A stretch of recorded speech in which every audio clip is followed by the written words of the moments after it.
Can you, yeah, can you log in and see if it's working? Number 3, Filippo Barada.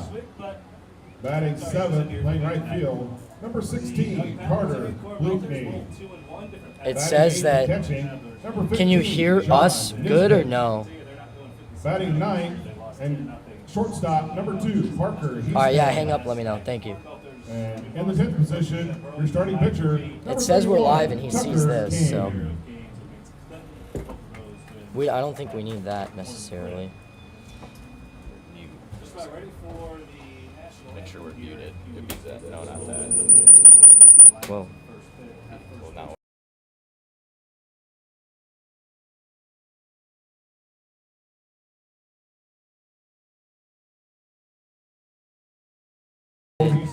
It says, what is that for? Southern So Union I just State need to Community figure College, out. number 28, Jackson Farlow. Batting second. I need to figure out where we're getting the audio From from. Morehead State University, number 1, Nick Griffith. Batting third and catching from Dodge City Community College, number 10, All right, Ben we're speaking into the Longoria. mics right now. Batting We're fourth speaking into the mics right now. Testing 1, 2, 3, 4, 5, 6, 7, 8, 9, 10. from Lindenwood University, number 33, Brody Short. Batting fifth, playing third base from Charleston Southern University, number 14, Ian Check. Batting sixth, playing right field from Quincy University, number 5, Ari Feivelson.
Normal Cornbelters baseball is live from QU Stadium in Quincy, Illinois. Tonight features a Northwest Division matchup between the Quincy Doggy Paddlers and your Normal Cornbelters. Good evening, everybody. My name is Braden Hartman, and I'm alongside my partner, Leo Romano, and we're going to get you set for a great game under the lights tonight. Braden, happy to be with you here tonight in the booth. Always love calling baseball with new friends. Speaking of new, the Doggy Paddlers of Quincy is one of the newest additions to the Prospect League over the past few seasons. Maybe new isn't the right word, though, Braden. Rebranded, if you will. For those of you who may know, Quincy was once home to the Gems, who claimed the league title in 2009, 2011, and in 2014. So Quincy is no stranger to good baseball. And in fact, Braden, both these teams come in here tonight boasting similar records. Well, let's first take a look at the starting lineup. Manager Billy Du Bois will be putting out there for the Cornbelters. Leading off and playing center field for the Belters is Dylan Cody. Tyler Thompson will bat second as the designated hitter. Jackson Stanek will bat third and play first base. In the cleanup spot is third baseman Nolan McCrossan. Batting fifth and playing second base is Ben Vogley. Following him will be Filipino Barada in the sixth spot and playing left field. And batting seventh is Carter Bleakney. He'll get the start in right field. And John Nisbet is batting eighth and will be catching today's game. Leo, what can we tell about this pitcher they're going to be facing here today? Yeah, of course. So for the Belters, it's Tucker King. He's an impressive young man. The Cincinnati Bearcat didn't see much time this past season, but on the bump for first pitch here tonight is Kyle Smith. Kyle Smith, the right-handed pitcher. He is out of, get this, the University of Health Sciences and Pharmacy, where he gave up 33 earned runs over 12 appearances with an ERA just north of 4.0. Cody steps in, and the first pitch from Smith is in there for strike one. Smith is a very interesting pitcher. Not only does he work quick, but he really comes over the top. You see a lot of 3-4 slots in today's game. He comes right over the top. Next pitch is up and in. A little chin music to Cody. Cody's boasting a 400 average, hit an opposite field home run, a gorgeous swing by him last night. He's having a heck of a start to the year as he dribbles one down the third baseline, fielded by the third baseman, fires over to first for the first out of the game. Nice play there by the third baseman. That's Check. Ian Check, who will be batting fifth tonight in that Paddlers lineup. Makes a nice play in the hot corner to start things off. Tyler Thompson will be next for the Belters. In the season over at Burlington, he batted second and went 1 for 5 as the DH with one strikeout. First pitch from Smith is a ball. Looks in and fires. That's inside as well, and it's 2-0, quickly 2-0.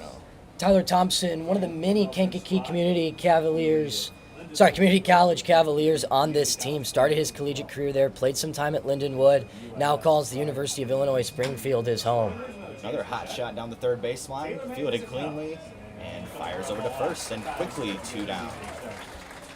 Check already having a fun night over there at third. Number 5. Quickly 2 gone. And in steps Stanek. He has one of the more powerful looking swings on this Cornbelters team. He's taken a couple hacks. The Doggy Powders are hoping that he doesn't get a hold of one. Illinois State commit by way of Southwestern Illinois College. First pitch to him is just outside. Went with the breaking ball there. That off-speed pitch just misses high. Goes with a fastball inside, and that is the first strike there. 1-1. Command looks good so far for the young righty. Definitely painting the corner so far. That ball's hit hard. That's back there, and that is no doubt about that one. Right on cue, homers to right field, and Stanek has his first of the year. Jackson Stanek, that completes the cycle going back to last night where he singled, double, and tripled against Quincy. And you had to know it was a matter of time before he got into one there. He's taking some big swings back at the corn crib watching him. Can't imagine what would happen, and we just saw what would happen when he connects with one. That line drive came off the bat hot, Braden, didn't it? It did, and that is exactly what the Belters wanted to do, strike early. Run of the summer, third. Next up to bat is number 33, McCrossin. He'll take first pitch strike. Stanek now 6 for 13 to start his summer. Nolan McCrossin, the third baseman. Smith looks in, fires, and that one is high, and it's 1-1. Delivered. Looks like a changeup floated high out of the hand of Smith. Smith will look to get back in a groove here. Got 2 quick outs, then gave up the long ball. And that one hits him. Once, McCrossin.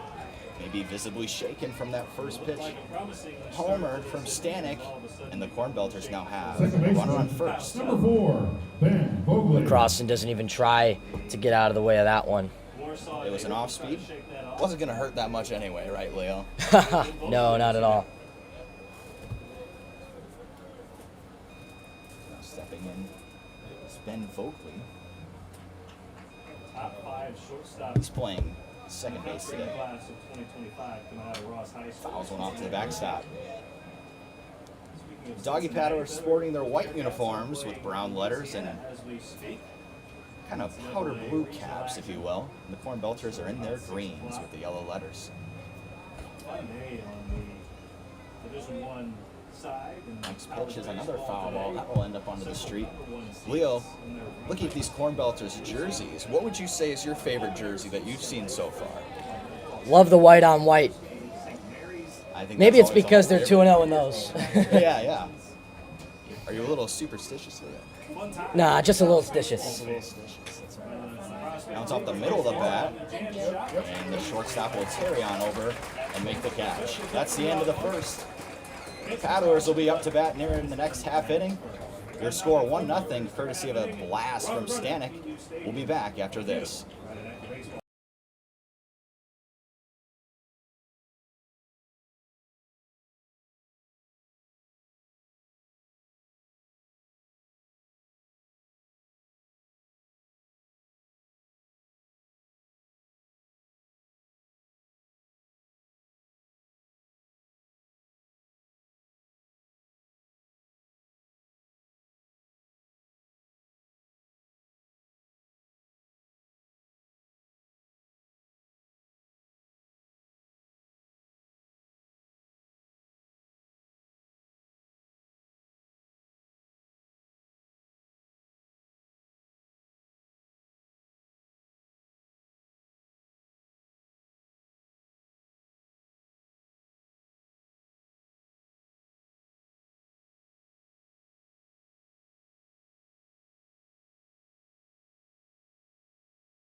And we're back here at QU Stadium. Taking them out for the Cornbelters is number 31, Tucker King, the right-hander. He is from the University of Cincinnati, three-time All-Conference honoree his junior year. He helped the team to a regional championship and threw a no-hitter against Hinsdale Central. He sports a sinker, a changeup, and a sweeper. He's got a run to work with as well. No hitter. That's impressive. Yeah, it is quite impressive, especially in the playoffs. And Hinsdale Central, that's a good team. Oh yeah, they are always a lot of talent coming out of that Hinsdale team. Bring off for the Doggy Paddlers. He fouls it away. Jackson Farlow actually a nephew of the University of Men's Basketball coach Ryan Hoyt. Jackson Farlow, the Georgia native. My boss at Muddy River Sports Farlow takes a ball outside and It's 1-1. He plays his baseball at Southern Union State Community College. 1-1 count. Farlow playing center today. Another Cincinnati Bearcat. 1-1 to Farlow. And that's going to be a leadoff base hit for the Doggy Paddlers. And he takes a big turn around first, but he decides not to go. The Doggy Paddlers have a runner on to start this half inning. Number 1. Farlow picking up where he left off earlier this week. It's a hard hit that gets by the glove of Ben Vogley, who dove out for it. Here's Nick Griffith. Couldn't quite get there, and it brings up the second baseman, Nick Griffith. The guy that's at first, he's the nephew of our QU men's basketball coach here in The town. first four, the Paddlers Griffith, over a native of Morehead State University, fouls one off of himself. Chops 1-5. Quickly, one strike on him. 2-1 starts at Morehead State for Ben Griffith this spring. Griffith, not the biggest frame in the league, 3 games, both of those hits. 5'10", 175. But he's got some real power, Braden. He looks in. And the pitch to him. Inside, rips it to the right side, into the dugout. And he's down 0-2 here. These dugouts since last season have been raised. They used to be underground dugouts here at QU Stadium, which I believe they call the cave or the fortress. It sure looks like a fortress. You got the rock wall in left field. Heard some from our boss that there's maybe some secret rooms here.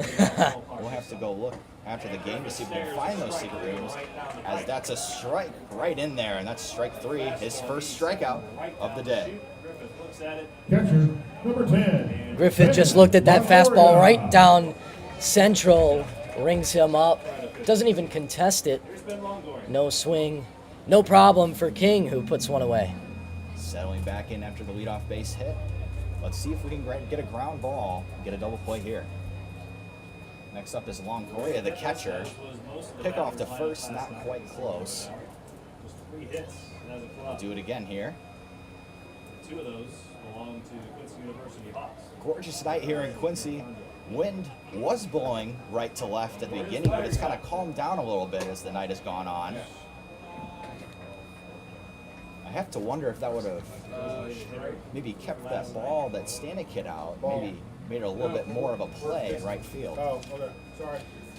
Stanek absolutely blasted that one in the top half of the first. Farlow gets his lead off. King looks in and fires. Right to the left side. This is a perfect double play ball. Out at second and out at first.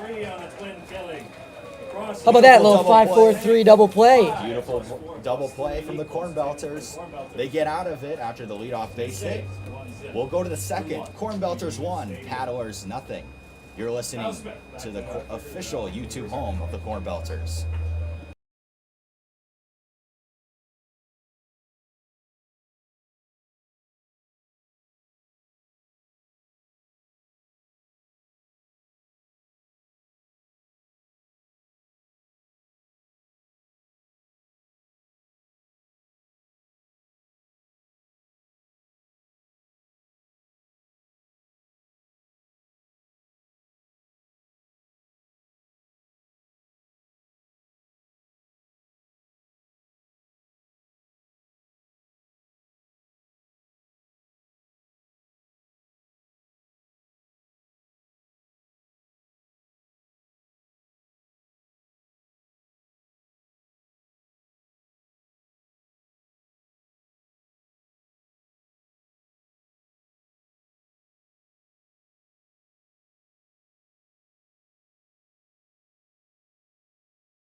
Smith comes back for his second inning of work here.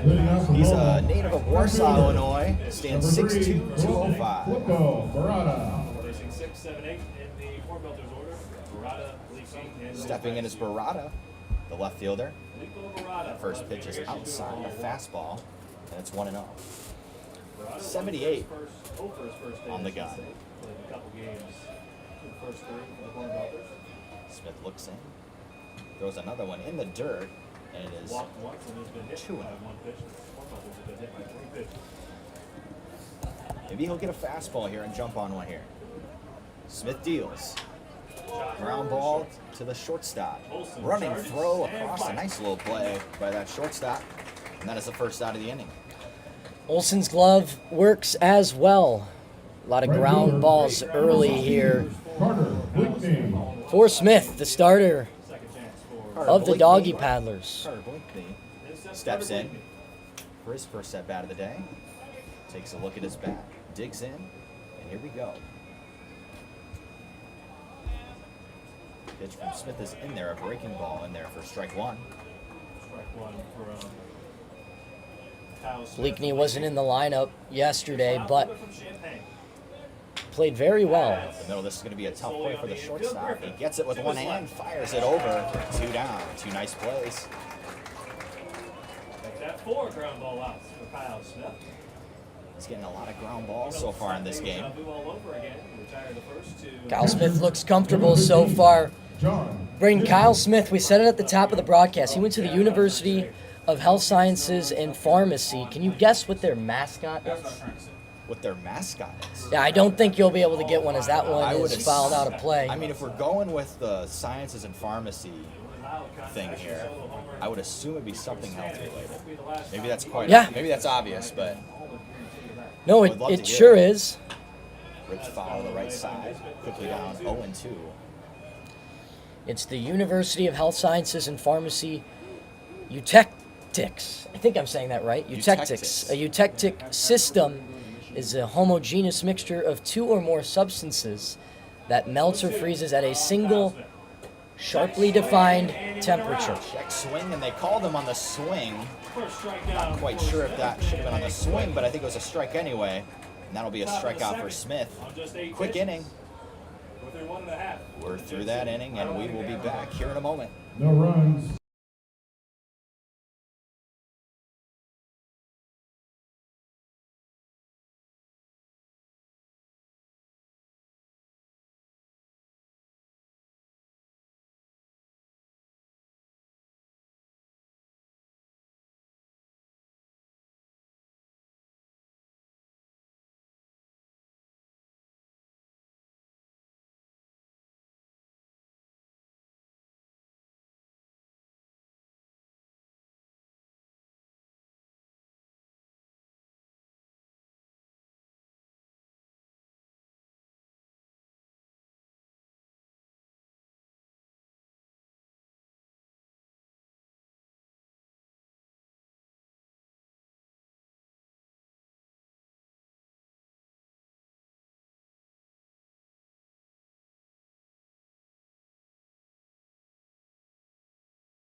The River Dragons managers and assistants. Welcome back to Cornbelters Baseball. A lot of fans in attendance for this one here in Quincy. Cleaning out The the faithful Paddlers, showing out for the following Doggy second. Paddlers. First baseman, number 33. Doggy Paddlers, just like the Cornbelters, they boast a 2-1 record. The way they got there a bit different. It hasn't been so much the pitching that has been dominant. It's been the bats that are either hot or ice cold, as they were shut out last night against the Illinois Valley Pistol Shrimp, 10-0. Was that a 10-run rule, or was that just the final score? It was just the final score. I believe they were able to play all 9. few runs came in late. First pitch in there for a strike. The batter, Brody Short, stands in to face King. Brody Short, first baseman tonight. Outside fastball right on the corner. The only difference. And it is 0-2. The lineup Tuesday night to tonight. Short is at first, and Fondre is the DH. 0-2 to Short has an open stance. See if he can get into one here. Got him on the outside fastball. 3 pitches. I'm assuming based on his stance that was in the scouting report to pound the outside corner. 14, Ian, check. Strikeout number 2. Ian checked. Will stand in now to face King after a quick out. 1-2-3. TK already with 2 strikeouts here tonight early on. No surprise for the Cornbelters. Sinker away, misses for ball 1. Belters have struck out nearly 60% of the outs so far this season. A couple of well-struck opposite field hits here on Next pitch is in there for a strike. one of those a double. 1-1 the count with 1 out. He drove in the Paddlers' first run of 2026 with that double. King stares in, rips it the opposite way, and that was a very nice hit. Right to the right fielder, and the Doggy Paddlers will have another runner on in the early inning. 1-on-1. Yeah, that ball just hit too sharply to the opposite field, lands in front of the feet of Bleakney, gets down for the second hit of the evening for the Paddlers. Now stepping in will be Ari Feivelson, the right fielder, with a runner on first. With Ari Feivelson, who's 2 for his first 5. King looks over to first and comes set. Mr. Feivelson is right in there for strike 1. Feivelson opened up the season in their home opener, their 7-6 win, going 0 for 2, but drawing 2 walks. He has a good eye, no doubt about it. King is utilizing the outside part of that plate, as that was another pitch on the outside, but that one was fouled off to the left side. Quickly 0-2. King being aggressive early. Left-handed hitters, go figure. This ballpark, short porch down the right field line. Speaking of that porch, there's a few fans who trekked out that way beyond the right field fence. Feivelson did get a hit in the 10-0 shutout. One of 3 players to do so. Pitch is outside for a ball. And it's 1-2.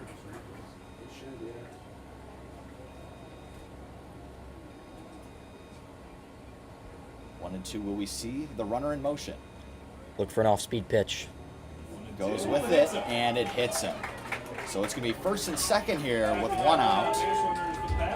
And that'll bring up Harry Fondre. Designated hitter, number 26, Harry Fondre. Fondre, another one of those batters that got a hit against the Pistol Shrimp last night. A lot of lefties on this team, Leo. Yeah, I've noticed the same thing, Braden. It's a Open lefty stances, ballpark, too. A lot of people that look that they can crush the ball. Pitch from King. Right to shortstop. Flip to second. Fires across. Called out at first. Another double play to end the inning. And the Cornbelters again escape with runners on. Love a good 6-4-3, don't you? Of course. We're going to go to the next inning. Cornbelters 1, Paddlers 0. Home team network. Back in a moment.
They have the 217. Welcome back to Cornbelters baseball. Leading off here, the 9-hitter Parker Houston has had a really nice start to his year. At Burlington, went 2 for 3 with 2 singles and walked once. And at the home opener, the Corn Crib went 1 for 4 with a double and 3 RBIs. Entertainment to be had at the ballpark through this summer. One of the fun parts about summer baseball. We get set for the third. Promotions team does such a good job. Pitch is fouled off to the right side, off He's a shortstop. the netting. Started that 6-4-3 double play, but into the Houston comes in at shortstop today, replacing Dylan Romano, who went 2 for 4 yesterday with 2 hits, including an RBI single late in the game. Another outside fastball. This one's fouled even further off, and it missed the netting and ended up on the street to the right side. At the University of Illinois Springfield, Houston batted .274 with just 12 RBIs. Another away fastball. This one right back to the pitcher, and he'll flip over to first. 1 down. Yeah, he's not known for his power, but good contact right there. Just gets robbed by the pitcher, Smith. Just like that, there's 1 away. Cody will now come up to the plate, hoping to get something going here with 1 out. Get some traffic on. Hasn't been much traffic for the Cornbelters, other than that home run, but we won't call that traffic. the home run ball, the only ball hit to the right side. Here's the pitch. Fouled off and high above the netting. 0-1. Dylan Cody. Dylan's been off to a spectacular start this season. We hit it at the top, but I had the privilege of watching him at Kankakee Community College his freshman and sophomore years. And let's just say he's gotten a lot bigger, a lot stronger, and even a lot faster. Called strike 2. You think he can get faster than he already is? I don't know. I don't know if I believe that. Man, I don't know. He is at one of the top leaders in stolen bases in the league currently, and I think he'll stay that way. 1-2 now to Cody. Stole 66 bases in 2 years. Here's the pitch. Swing and a miss. Strike 3. Another outside. Both pitchers utilizing the outside part of the plate. A rare strikeout there, charged against Dylan. As he walks back to the dugout, it brings up Tyler Thompson, the utility player out of the University of Illinois Springfield. Thompson stands in. Here's the first pitch to him, and that is over the pitcher. He's going to have to hurry to second base and throw a jump throw and gets him. Wow. That was special. What a beautiful play there by Griffith to end the top of the third. Wow. An exciting play, hoping to charge something in his doggy paddlers. We'll go to the bottom of the third. The score remains 1-0.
Prospect League Network. Stay Halsey with you at Welcome back to Quincy. We just had an unbelievable play Leading made out, by bottom of third inning. Nick Griffith, the second baseman Shortstop, for the Doggy number Paddlers. 7, Backhanded it on the run, full Olsen. speed, and across his body, jumped and threw to first for the out. Crazy play. Yeah, Braden, it was an unreal play by the second baseman. Lane Olsen. Not known for their defense. Sloppy in the first couple of games, but Through 2 on just 19 pitches. they've been good so far. Why he's landing everything for a strike. First pitch is in there for strike one. Getting ahead is going to be really important tonight. Nearly cuts down opposing batting averages in half. Both pitchers have done really good about that. That pitch is hit in the air to right field. Routine for the right fielder, Bleakney. He throws it in, and there's quickly one out. Sits for the Paddlers, but Now Left stepping up to the fielder, plate, number 20, number 20, Taylor Tatum. Taylor Tatum rounds out this lineup for the Doggy Paddlers. But he's got a good bat. Don't count him out. Tatum is an outfielder for the University of Michigan. has been able to make a catch. First pitch is a slider away for ball one. Not a big Michigan fan, I'll tell you that. Not a fan of the blue? No, not at all. I'm forced to be because I have friends who are. Okay. But growing up in a blue and gold household, can't do it. Understandable. 1-1. Here to Tatum. Pitch to him. Swinging an ugly swing by Tatum outside. I think that was the sweeper. 1-2. TK has some really good off-speed pitches. They're on full display thus far. Didn't get a lot of time in Cincinnati. This ball is driven. Nice hit out there into center fielder, but it is caught by Cody. And that'll bring up number 28. Center fielder, Jackson Farlow. That ball was on a frozen rope, but Cody had no problem with that one as he was under that the whole way.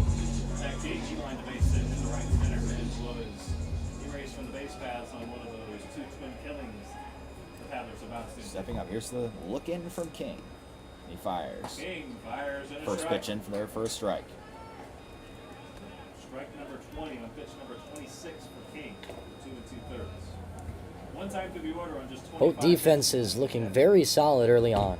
Next pitch is a away fastball fouled off the backstop. As I was saying, King didn't get a whole lot of time at the University of Cincinnati, but he has looked pretty good tonight, I would say. Hoping to get some more looks. 0-2 to Farlow. Tried again outside, and he didn't bite that time. It's 1-2. Had a good changeup tonight. That one missed though. It's a good changeup. Just missed the zone. Brody short on that pitch, leading off the second. Don't want to give up anything too hittable though on an 0-2 count, so can't blame him for that one. King digs in his glove and fires, and that one's in the dirt inside, almost hit him. And it's 2-2 here with 2 outs. 2 balls and 2 strikes. I would think he might try to go away again this time. It's got the Doggy Paddlers so far tonight. Gets from the left side. He nods and he comes set. 2-2. The 2-2 pitch. Away fastball. Fouls it off to the backstop. Good call, Braden. Thank you.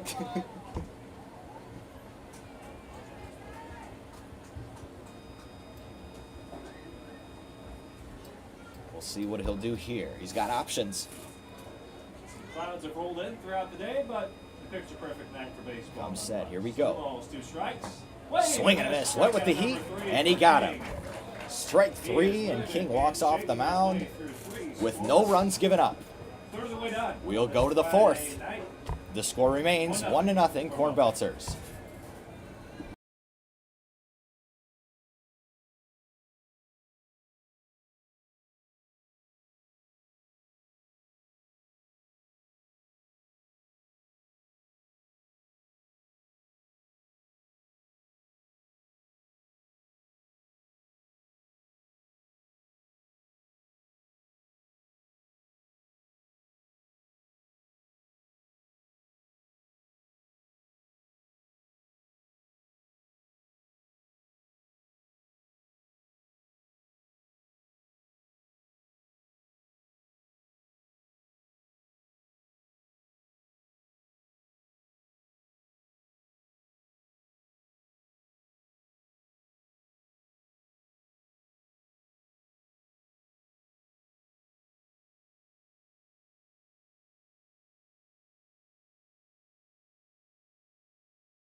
Stanek. Welcome back. Jackson Stanek going to step in following his home run earlier in the first. Hopefully that jumps a charge in the season opener at Burlington. He batted third and played first, went 0 for 4, but did drive in a run on a sac fly. First pitch is in the dirt for ball 1, and the second pitch is away for ball 2. Very good eye. You imagine after the home run in the top half of the first, they're going to pitch around him here. And it appears they are, as that slider misses away, and it's quickly 3-0. We'll see if they will give him the base or if they will see if they can challenge him a little bit more. And that just nicked the outside corner, and it's 3-1. Smith catches a piece there. He's now at Mission University down in Springfield, Missouri. And just missed that one. And they will walk Stanek to bring up McCrossan. Third baseman. We learned that during the last time out. The university where he previously attended is no longer supporting a baseball team. So he'll have a new home in Springfield, Missouri at Mission University as he throws that one in there. There for strike 1. Had some cut to it. Stanek gets his lead at first. Pitcher deals, and it's high for 1. And it's 1-1.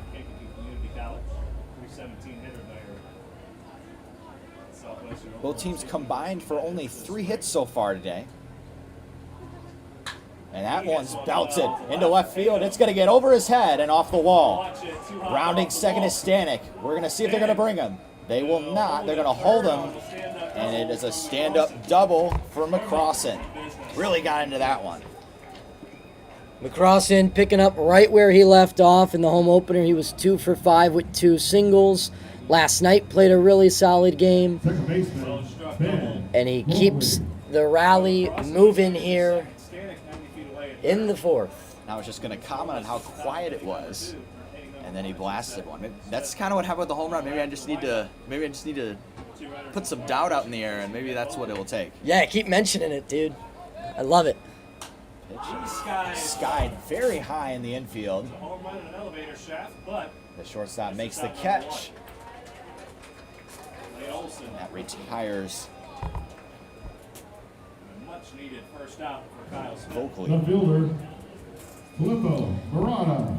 Not what you want there. You wanted to see something on the ground or deeper in the air to score Stanek from third. But it is only the first out. Barada will stand in, hoping to drive in at least 1. If he hits a single out there, I have to imagine they might score 2. There's the pitch.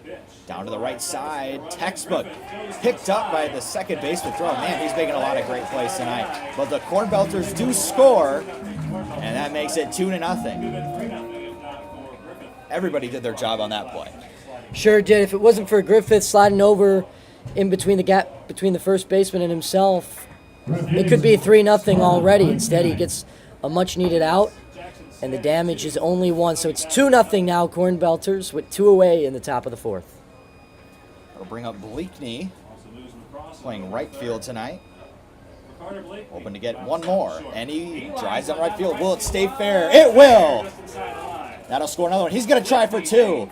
Throw to the cutoff man. He lets it go through, and the throw is not in time. It is an RBI double for Bleakney, and it is 3-0 Cornbelters. Yeah, beautiful hit there to the opposite field, driving in a run and getting 2 bases out of it. He kind of popped off the bag. Shortstop Olson thought he kept the tag on long enough, but the umpire says no, sir, and just like that, it's a double for Carter Bleakney. Nisbet stands in. Why not? Let's get another one. Here's the pitch. Ripped again, right at the set. Shortstop fires it over, and that'll end the inning. But the Cornbelters do score 2. My partner Lee Romano is going to take you the rest of the way. Your score after after 3.5 is 3-0 Cornbelters. We'll be back after this.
Welcome back. Nick Griffith is going to lead it off for the Doggy Paddlers.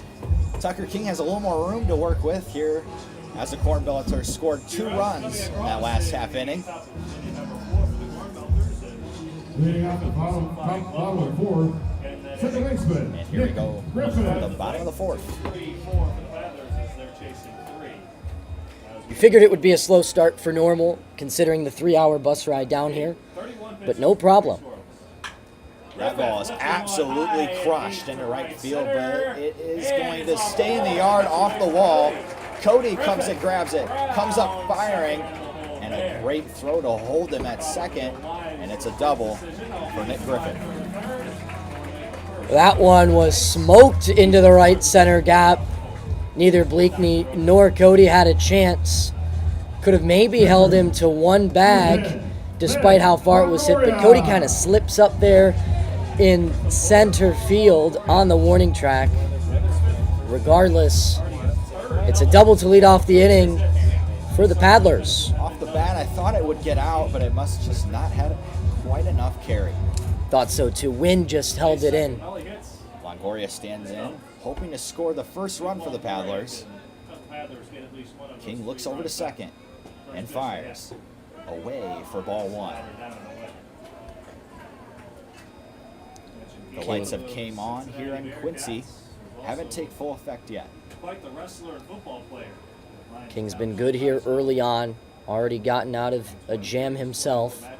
Can you do it again here? King deals. Just missed it to the right side. That was a very close one.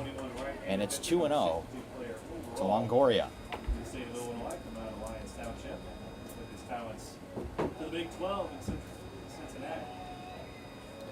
Longoria now at Cincinnati. King looks back over to second.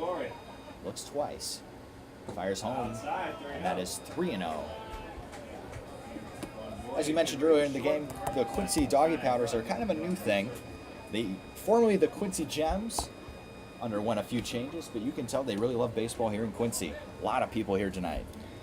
Should clarify, Longoria at Dodge City Community College. 3-0 in there for strike 1, right down the middle. And we will continue this at bat. Longoria doing a good job working TK here. In the bottom of the fourth. Going to take a lot of focus here from King. We'll see what he does here. Looks twice. Comes home. And it's in there, and it's full count. What do you think he goes here for the payoff pitch? We went off speed on the. Well, we went fastball off speed. He has a lot of options. I think if he really doesn't want to lose him, he'll go with something fast. Probably a sinker, I would assume. We'll see what he decides. Looks over, long look inside. Fires home. Went off speed, and it clipped him on that little elbow pad he's wearing. And it's first and second now with no outs. First baseman, Brody Short. Brody Short will step in. The cleanup man. He is looking to do one thing and one thing only here.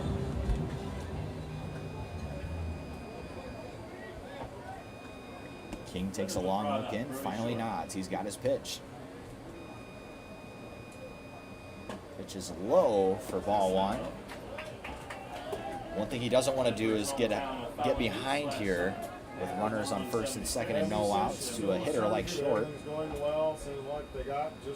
Takes a deep breath and comes set.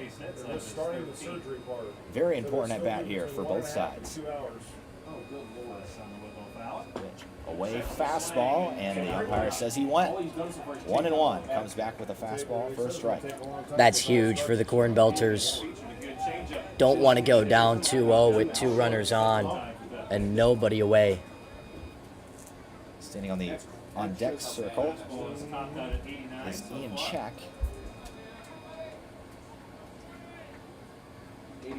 Short stares at the pitcher. Here comes the pitch. Ripped, just foul. Down the line and right. The first baseman, Stanek, was playing pretty close to the bag. If that was fair, I have to think that he would have probably made a play on that one. Yeah, seems like he definitely would have. Really protecting that line, leaving a bit of a gap between him and Vogley at second. He's playing way back from first, almost into the outfield. Infield is pretty bouncy today. The 1-2. Outside fastball, and it's 2-2. I've noticed, Brayton, his fastball has some movement. It kind of cuts away from the plate, and I think that these Doggy Paddler hitters have picked up on it. Slowed him down, sped him up. We'll see if he slows him down again. The scouting report says he throws a sinker, so I think that's what that pitch would be. But he does have some that kind of move in a little bit too. Swing and a miss on the changeup. Pulled the string, and he got him to go. And that is a big first out here for the Cornbelters. Big time. Third baseman, Ian Check. And Check will step in with the same assignment. Move the runners. Let's see if King settles in here and gets back to work. With runners on first and second. Comes set. Takes it quick. And the runner goes. Swing and a miss. And the runner from first will retreat back to first. I'm not sure if there's a miscommunication on the signs, but both runners broke at first, but only the runner from second ran to third. The runner on first went about halfway and then came back. Maybe a miscommunication? Yeah, Griffith got an unbelievable jump off the bag on second. He was about 3/4 of the way there before the ball even reached Nisbet's glove. The 0-1 is outside, and it's 1-1. If it wasn't miscommunication, it could prove to be costly because that opens up the double play, and the Cornbelters have already turned 2 tonight. Man, imagine 3 double plays in 4 innings. I gotta imagine that's what King is. And a late delayed steal, and the throw is low, and the runner for third will score, but they've got the runner for first in a pickle, and they will tag him out, but the job has been done. The Paddlers get a run and sacrifice an out to get it, making it 3-1 Cornbelters. And the bases are now empty. I gotta imagine that was planned. Yeah, it was definitely planned. Houston kind of bobbled that ball from Nisbet. Throw was a little low down to second. Was hoping to field it cleanly and get it back to Nisbet in time to get the runner out at home. But instead, Griffith scores easily, and just like that, it's a 3-1 ball game. Totally different at bat here now. 1-2. Here's the pitch. And just outside, a great pitch. Good spot. Just couldn't get the call. And it's all 2s. 2-2 to check. Check, already a good game in the field. Can he get it done at the dish? King looks in and fires. Ground ball right to the shortstop. Routine play, throws across the diamond, and that will end the inning. After 4, 3-1, and we're going to take a look around the Prospect League when we get back.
Total 48 pitches. Welcome back. It is 3-1 Cornbelters. Here in the top of the 5th. Leo, tell us what's going on around the Prospect League. Lots of action on this spectacular Friday night near the end of May. The Bombers are down in Dubois County. They hold a 9-4 lead over the visiting Springfield Lucky Horseshoes. The Aviators are flying high in Lafayette as they're leading 6-1 over the Champion City Half Tracks. The Mill Rats are down at home 7-3 against the Burlington Bees, which is the Cornbelters' only loss of the season. There are a lot more games, but let's get back to the action before we move on. First pitch to Heaston is fouled off to the right side. Those Bees are tough. The Bees are stinging every opponent this year, playing really good baseball. The Chillicothe Paints are also playing some good baseball. They're up 2-0 over Kokomo. The next pitch is a high fastball, and it's 1-1. Down in Decatur, things are tied in the top of the 3rd at 1. They're hosting the O'Fallon Hoots tonight. A quick off-speed pitch, and it's 2-1. Struggling a little bit with control here as the game has gone on. 3 hits aside, no errors in the field. Cornbelters looking to pour on and really break this game open. That is off the middle of the bat, and a tough play as the first baseman makes the catch. He was playing pretty far back, and he almost didn't get to it. Short makes a long run there for the first out of the top of the 5th.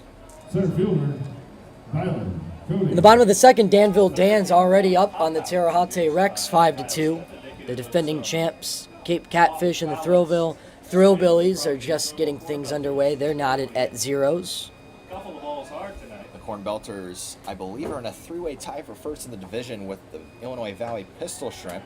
So if the Cornbelters win tonight and the Illinois Valley Pistol Shrimp lose, we might see some shakeups there. We might see a first-place Cornbelters after tonight.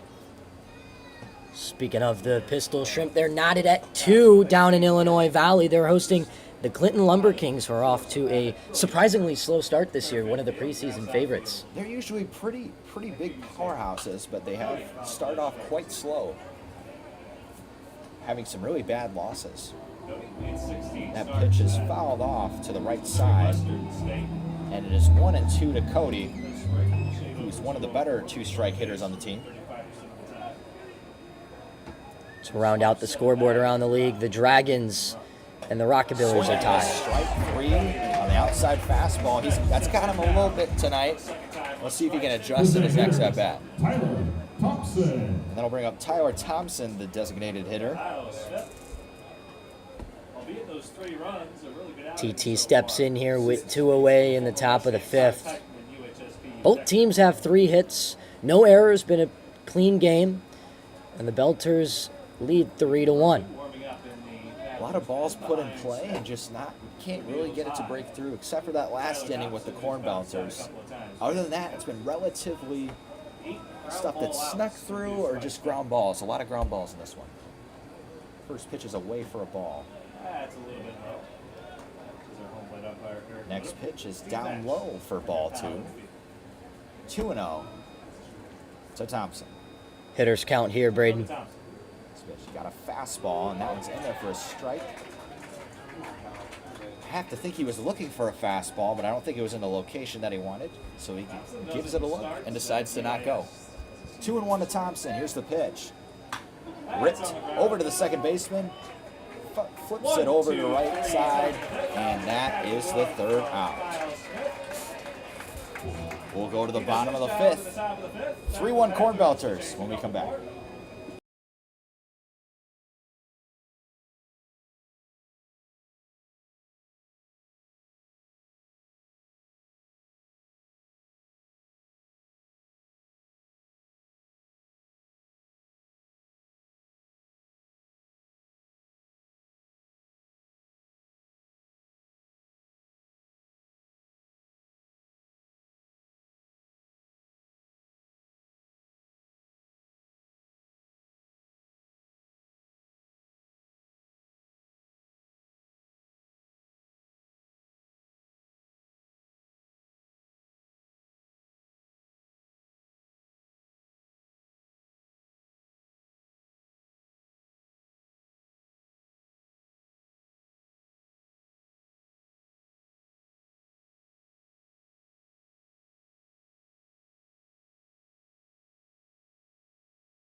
Welcome back to Quincy.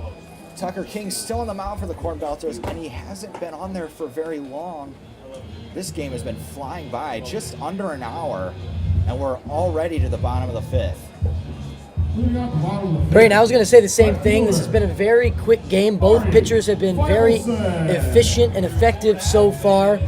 Hoping that the same trend continues here in the bottom of the 5th, but maybe the Cornbelters can break that trend up in the top half of the 6th. All right, Fivelson will step in for the Doggy Paddlers, hoping to get something started before it gets too late. For the Paddlers, pitch number 49 from Tucker King. First pitch is in there for a ball, just a little bit low. A little bit low. Both pitchers have originally were really attacking the hitters and struggling a little bit as the game has gone Hit by on. a pitch. In second, stranded at first. And another pitch in the dirt, and it's 2-0. I'll tell you what, I'm really impressed by the show out here. A lot of fans filling in the crowds, scattered all the way throughout left and right field as well. A lot of fans, but yet none sitting where you were sitting earlier in the day, Leo. Yeah, we should talk about that here in a bit. Next pitch is in there, 2-1 to Fivelson. Do you want to explain that to the fans a little bit? So you kind of hit it originally. I believe that originally the dugouts were in ground and they just remodeled them. They took out the front row but left the second. And if you sit just a second, that ball is hit to left field and it's way back there and it is gone. Fivelson with a gorgeous swing. And that makes it 3-2 Cornbelters. Great swing put on it by Fivelson. Opposite field shot. It was impressive. Oppo Taco, we saw it last night from Dylan Cody, and we see it tonight from the Pistol Shrimp. Fivelson starting things off here in the bottom of his inning, the 5th. And that has caused some commotion down in the Cornbelters bullpen. One arm getting warm as King has started to lose control a little bit and gives up that blast. Next pitch rips on it to the left side and it just goes foul. And a sigh of relief for King. As I was explaining, the dugouts originally here in Quincy were in the ground and they remodeled them. They took out the first row but left the second. And we took a pretty funny picture down there. If you sit in that row right behind the dugout, you only see concrete. You can't see anything in front of you. Yeah, it's a pretty brutal seat, I'll tell you that much. Ball goes low and past. Where would you rank that compared to sitting behind a pole at Wrigley League? Oh, it's a lot worse. I mean, you can't see anything. At least behind a pole, you can peek one way or the other and see some sort of action. But there, you have to stand up on the seats to see anything. Fadre takes the ball away, and it's 2-1. One swing to tie it. Now all of a sudden, the Paddlers are in striking distance. With just one swing, they can tie this thing up. King looking to get out just one more inning. Just inside, and King really didn't like that one. 3-1 to now Fadre. Just missed it inside, apparently. Appears to be getting squeezed here. King deals. This one's ripped in the air to left field. That one's carrying. Back at the wall, leaping, and that one is gone. Back-to-back shots for the Paddlers, and it is now tied here at Quincy. They're seeing the ball well right now, off the hand of King. I think a couple of times through the lineup will do that for you. And now the game is knotted at 3 apiece. That was absolutely launched. A super high one, and King is going to have to maintain his composure here, as he was visibly frustrated after that one, and that causes a visit to the mound. No move will be made, but they're going to go talk to King. I mean, that was another impressive swing from this Paddlers offense, and away fastball, and he ripped it straight up into the air, and it carried out. Barada thought he had a chance as he climbed the wall there and left, but it was just out of the reach of his glove. So we got a tied ball game here in Quincy. The Cornbelters will recuperate, and King will stay out there. I have to imagine he's going to have a short leash from now on, as that pitcher down on the Cornbelters side is really getting hot. And that will bring up number 7, Shortstop, Lane Olson. Lane Olson. He's got big shoes to fill after 2 back-to-back home runs, Leo. Sure does, Braden. Couldn't have said it better myself. First pitch is a fastball, and that's going to take a hop off the turf. Fires it across, and not even close. Lane hustled it out, and that's an infield single, as that ball was hit directly in front of home plate. And as you know how turf is, skied up there, and the third baseman had no choice but to just wait for it to come down, and by that time, it was too late. And that will cause manager Billy DuBois to come out and point to the right side, and Tucker King's night is done. We'll bring it back here in a moment. This is Cornbelters Baseball.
pitch for the Cornbelters. Welcome back. The pitcher now in for the Cornbelters is number 8, Lucas Zachman, a right-hander. He saw some action for the first time in the home opener, pitching 1 inning, only gave up 1 hit. 4 runs crossed the plate in his debut, but none of them were earned in what was a sloppy 6th inning from the normal defense, in an inning that was anything but normal last night. Well said. First pitch is low. Tucker King pitched 4 innings, gave up 3 runs on 6 hits, was looking really good early, but kind of lost it towards the end after those, and especially his night was shut down after those back-to-back blasts from the Paddlers. That one goes up the middle, his bat broke, and he'll fire across the diamond to get the out, but the runner does advance to second, and it will be 1 out with a runner on second for number 28, Jackson Farlow.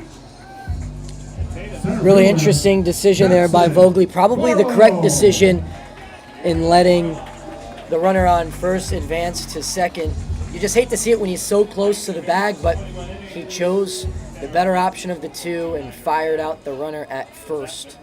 We've seen Vogely's baseball IQ on display early this year. Excited to see what he has in store on the defensive end the rest of the year. First pitch is just away, no swing, and it is 1-0.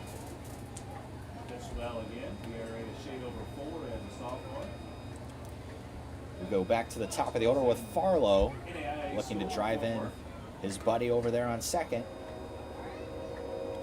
Zachman comes set. Here's the pitch. Ripped to the opposite field to the left side, and that is going to get down and past the left fielder. Barada fires it in, the run scores, and it is an RBI double for Farlow. And the Paddlers take the lead. For the first time tonight, the Cornbelters are playing from behind. It's now 4-3. The Doggy Paddlers have just taken the lead here in Quincy in a terrible, terrible bottom half of the 5th. The lead did not last for long, as now the normal Cornbelters face a 1-run deficit. Standing in now is Griffith, the lefty. Will take a ball in the dirt. You know what's funny, Braden? What's funny, Leo? We were just talking about how quickly this game has gone by, and now the bottom half of this 5th inning has taken about 15 minutes. It's usually how it works. We shouldn't have said anything. Yeah, no, I know. I must be like bad luck or something. A lot of announcers jinxed tonight. Ball is very much so away, and it's 2-0. Zachman, the pitcher, a native of Texas Wesleyan University. A product from St. John, Indiana. Behind 2-0, fires it in. A ball low, and man, pitchers from both sides getting squeezed all of a sudden. Zachman at Texas Wesleyan, as you mentioned, boasted a 4.58 ERA, appearing 18 times. Never started, always been a bullpen guy. Recorded 16 strikeouts and only walked 11. Next pitch is low. It's a 4-pitch walk from Zachman. Not what you want to see for a guy who just came out of the bullpen. And once again, we got some more commotion down to the Cornbelters bullpen. Longoria. And that'll bring up Longoria. And a dangerous bat on deck who went deep in his last at-bat. Brody Short. And that will cause, we're going to have a meeting at the mound from the manager Du Bois. Few arms getting loose. There's a long conversation going on the mound, which is not as common because usually the pitching coach will go out for something like that. No move will be made, but the manager wanted to be the one to tell him what he needed to tell him. Gotta love Billy Du Bois. Definitely a character. Notorious for getting thrown out of games, but I'll tell you what, he has a huge passion for baseball and a huge passion for this Cornbelters team in particular. Very personable guy, too, I might add. Oh, yeah. I mean, just on the bus up here, he's It's only fitting after you brought a dog. got a lot up his sleeve. Press box, the Paddlers have erupted for 4 Zachman runs. takes a breath, fires. The runner from second goes. Throw down is not near the bag, but picked out by the third baseman to prevent the ball from going down the line and scoring a run. A nice play by that third baseman. Yeah, McCrossin with the nice scoop to keep that throw from Nisbet in front of him. If that one gets by, it's 5-3. You don't want that if you're the Cornbelters right now. That's for sure.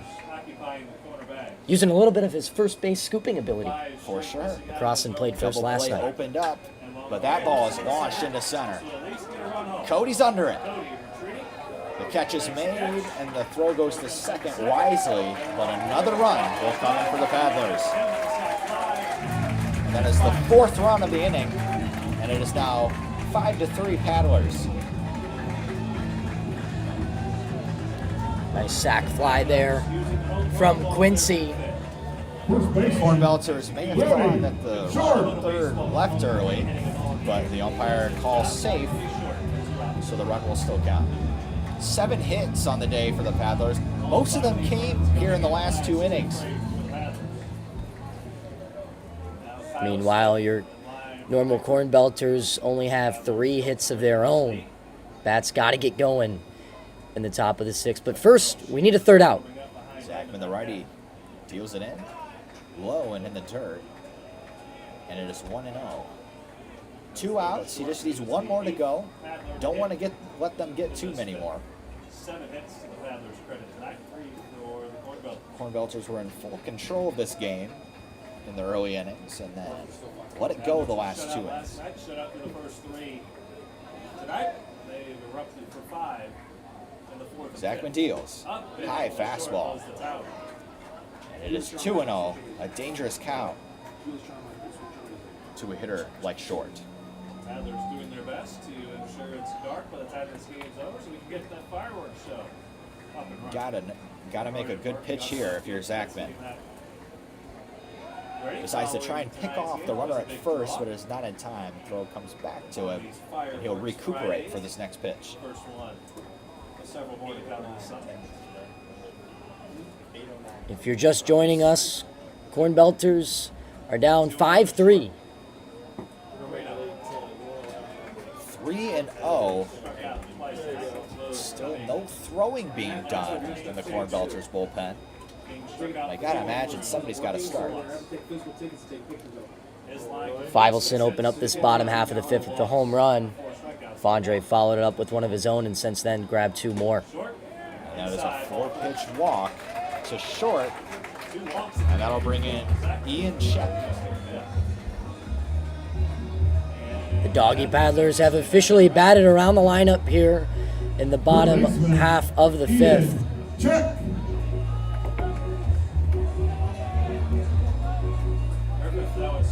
Very important at bat for both teams here.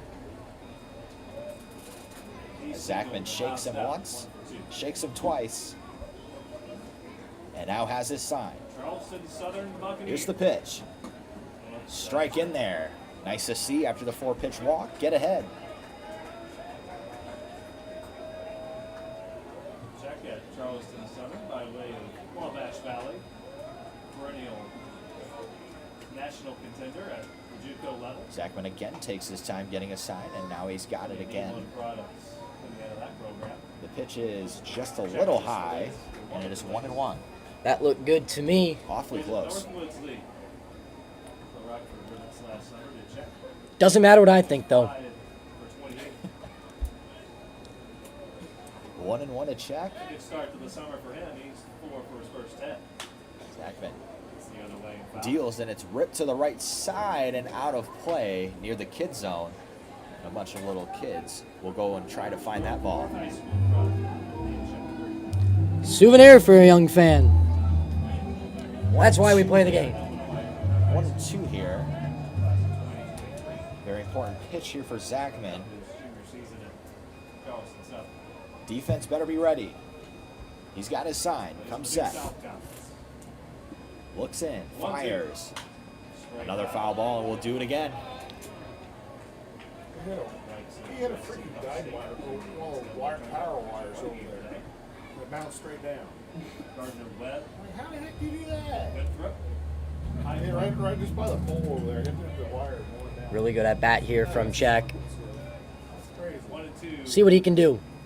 Both players battling, really want this last out, and the other doesn't want to get out. Pitch is in there, strike 3. Beautiful pitch from Zachman, and that ends this abysmal inning for the Cornbelters. 5-3 your score. We'll go to the 6th.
Number 21. After an unfortunate Carl bottom Sheedy. half of the 5th, the Cornbelters find themselves playing from behind now. It's 5-3 Doggy Paddlers here in Quincy, as the Cornbelters face a new pitcher in Carl Sheeb, the right-hander out of St. Cloud State University, hailing from Golden Valley, Minnesota. Sheep 6'1", 220. Going to protect this 5-3 Doggy Paddlers lead. The first pitch misses away to Stanek. Second here at TU Stadium for 2/3 of an inning. And just like that, it's a 1-0 count. With a strikeout on Tuesday against Dalton. 1-0 to Stanek. 1-0 to Stanek is fouled away. Down there. Thank goodness there's a canopy on that Stanek's deck got to be now. looking for something to drive here to jumpstart this Cornbelters offense after a tough inning the previous Well half protected inning. from both the sun and Stanek's looked comfortable so far this season. Here comes the 1-1 offering. This one driven into right. It gets down for a base hit, and he's going to grind for some extra bases. He'll be in safely at second, standing up, and it's a leadoff double for Stanek. That is exactly what he wanted to do there. Get on base, especially in the scoring position, Third baseman. and they're in prime position to score this inning. spot put up on Paddlers in the home fifth. Stanek now with the home run and a double here tonight. Talk about seeing the ball well. Second double. He's been crushing the ball. I mean, I was telling you, the swings he's been taking, especially at the crib the last couple of days, if he gets into one, he hits it hard. He sure does. It brings up Vogley, who's playing second base today. Here's McCrossin, the third baseman. The first one right down central for strike one. From the St. Cloud State University right-hander Carl Sheep. Carl Sheeb has pitched well so far this season. This one swung on. Chopper to Olsen. Olsen fields it cleanly and makes the throw over to first in time. Ball was right to the shortstop's right. Stanek had nowhere to go. I don't know if he had the wheels to try and go for third anyway, Second baseman. but he didn't really have a choice. Vogley. No choice there, so it's a ground out to short. Barada now 10th ground ball out issued by Paddler's pitches. standing in. 9 of those from Smith. High in the air to center. And hit High in the air to center. bat of It's a ways back off the bat of Vogley. takes the catch. Gets it in quickly. The cut. Farlow makes the catch and safely over to third is Stanek. That was a big swing from Vogley. He has not yet seen any game action at the college level, but it hasn't mattered. I mean, he's been really good on the defensive end, and he's been showing off with the bat as well. That one was skied too. That was just probably a few feet before the wall. Any other stadium in the Prospect League, I have to imagine that's pretty close, if not a home run. Absolutely. So now there's 2 away. Runner on third is Stanek, as that one's in there for strike 1 against Barada. It was McCrossan who grounded out to shortstop earlier this inning. I misspoke. And this one striped in there, just misses low to draw the count even at 1. Barada's probably lucky on that one. That was just right there. Both pitchers starting to get squeezed here late in this game. Barada trying to cut the lead in half. That one is on the outside corner. Check swing. Did he go? No. I think that was the right call, Leo. Just barely almost broke the plane, but I think it was a take. Quincy Faithful doesn't agree with the call. But it's a 2-1 count now. That one, a swing and a miss, strike 2. Deuces now. Put a little extra on that one, it looked like. He hasn't thrown that hard yet. And at 89 miles per hour. Sheeb unloaded there.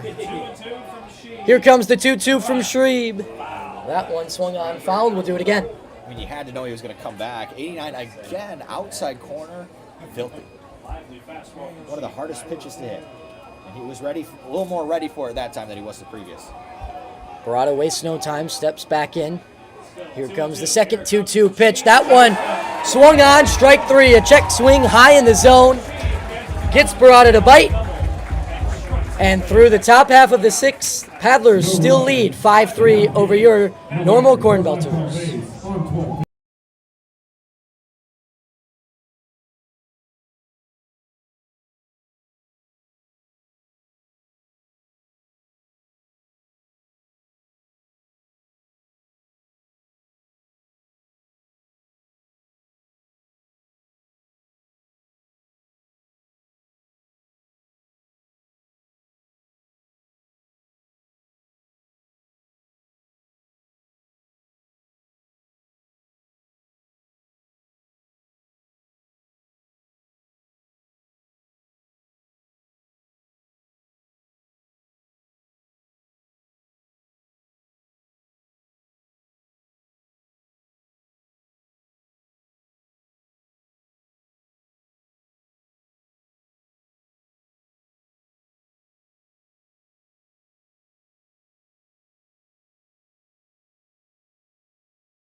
It was a scoreless top half of the inning for the normal Cornbelters. Braden, new pitcher on the mound for normal. Can you tell us a little bit about the right-hander Will Paxton? Well, as you said, he's a right-handed pitcher.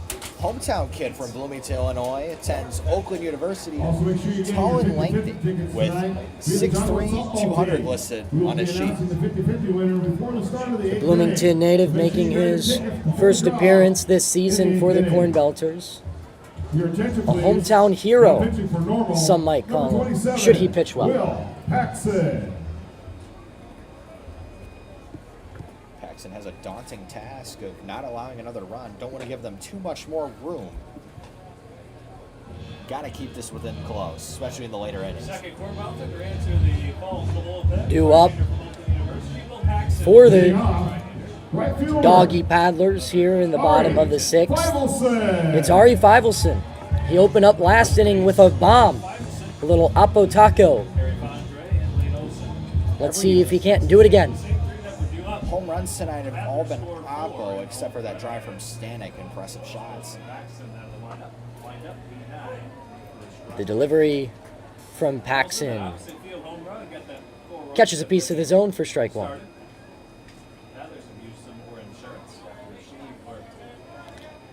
The Paddlers looking for some insurance runs. Already up 5-3. That one misses in the right-handed batter's box.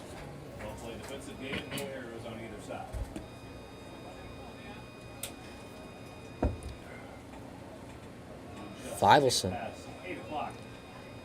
A good frame, standing at 6'2", takes this one to opposite field, but it sways foul. Had a lot of muscle on that one too. He's a really nice oppo swing.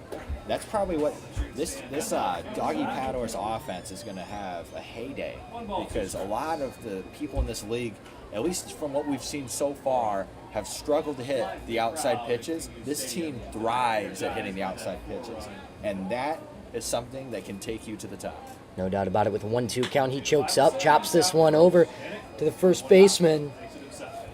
Stanek takes him himself for out number one. And you got to think that has something to do with a little bit more about how the pitchers have kind of changed their approach a little bit. At first, in the earlier innings, you were seeing a lot of those outside pitches. As the games progressed, you started to see a little bit less of that, because, as you can see by the scoreboard, there's been a lot of hard hit contact from the opposite side. Certainly has been. It brings up the designated hitter now, Harry Fondre. That one's high and away. Quickly, Fondre's ahead 1-0. Paxson, the 6'3" right-hander.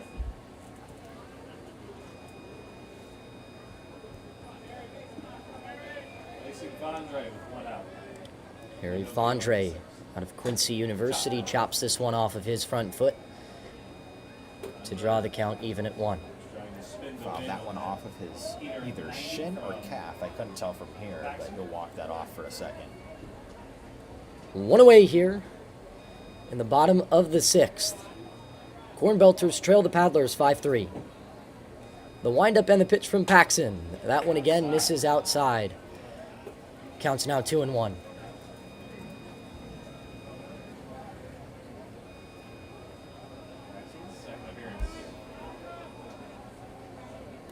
Paxson delivers. This one swung on, ripped, just gets past the glove of Stanek for a base hit. So now there's one on for the shortstop, Olsen, who's due up next. Great piece of hitting by Fondre. Yanked that one right into right field. Oh, correction lane, Olsen. That one came off the bat hot, did it not, Braden?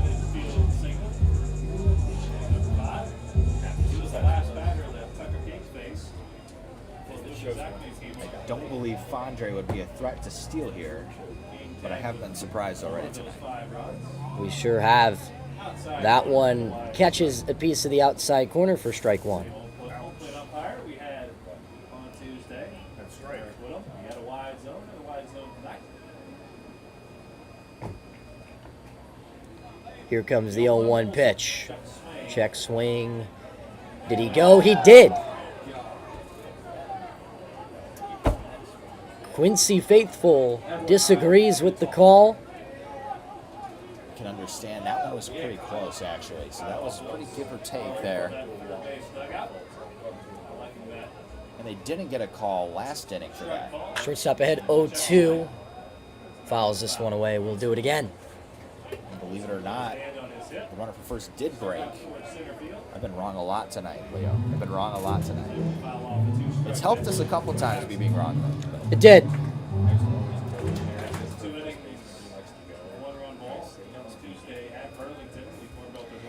Here's another 0-2 delivery to Lane Olsen. That one in there, strike three. Caught him looking. Olsen will go back to the bench. As we said earlier in the broadcast, this stadium is quite unique. Here's a little history lesson. Let's hear it. QU Stadium. It was built in 1938 as a Works Progress Administration product and has hosted many minor league teams. It features kind of that early 1900s style, and that limestone wall that I pointed out in early innings is limestone from the Mississippi River, and so it has earned the nickname the Rock Pile. The Rock Pile.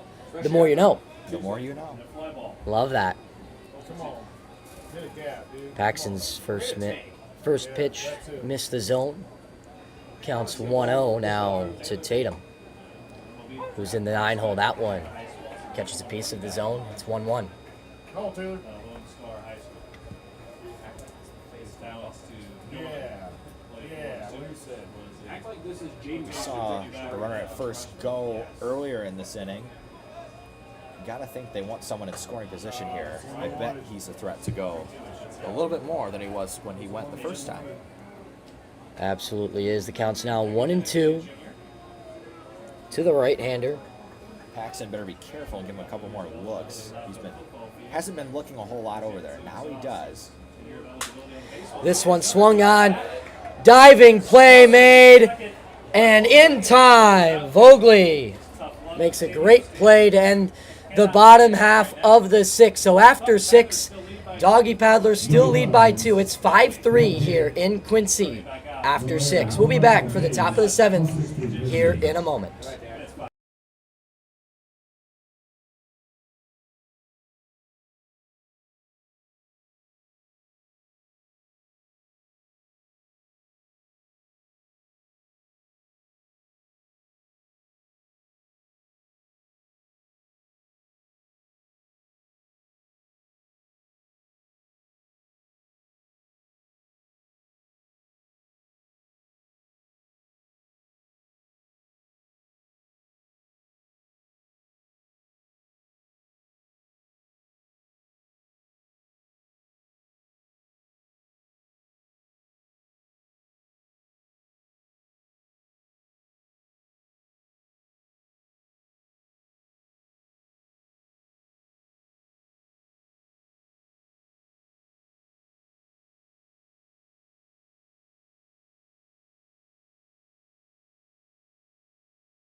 Carl Sheeb, still the pitcher on the mound for the Doggy Paddlers, here to open up the 7th inning. Cornbelters find themselves in a hole down 5-3, getting out hit 8-4. And it's the right fielder, Carter Bleakney, out of Southwestern Illinois College, who steps into the right-handed batter's box. He made his debut at home versus Clinton, also in right field. He batted 5th in the lineup, down to the 7th spot today. He was 1 of 4 with the single as he fouls that one away. He also racked up an RBI in the home opener against the Lumber Kings. But he's down 0-1 now in the count. Cornbelters looking for a base runner. Hasn't come to them easy tonight. The 0-1 misses, low and away on a sweeper. It's in the Cornbelters' best interest here to probably try and score at least one here. Don't want to get too desperate, especially here in the later innings. So here comes the 1-1. This one popped up to the first baseman. Short's camping under it and makes the play. He has no problem with that one. There's one away.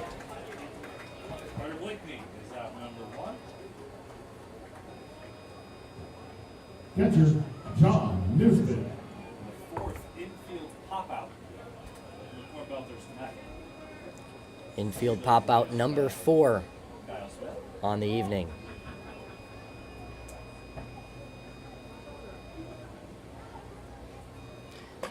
The 0-0 misses high. Out at every which way. 6-3 ground ball, strikeout.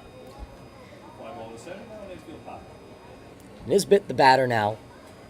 Ahead 1-0 against Sheeb. Sheeb delivers. This one chopped over to third. Check is charging. Fires it across his body. Throw is in time. Tag placed by short. And just like that, there's 2 outs. It's a heck of a play by the first baseman. Had to jump up to get it and then had to try and reach as far as he could to tag the runner and just barely got it. That couldn't have felt good on Nisbet's body. Anyway, he's standing now the batter. 2 away here in the top of the 7th. This one, a ground ball toward Olsen. Olsen has no problem with it. 1, 2, 3 go the Cornbelters. And it's time to stretch here in Quincy. We'll be back momentarily.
Victims of the night, the chemical, physical, kryptonite. Nicholas Petrika is on at full blast here after the 7th inning stretch. Paxson, the right-hander, still on the mound.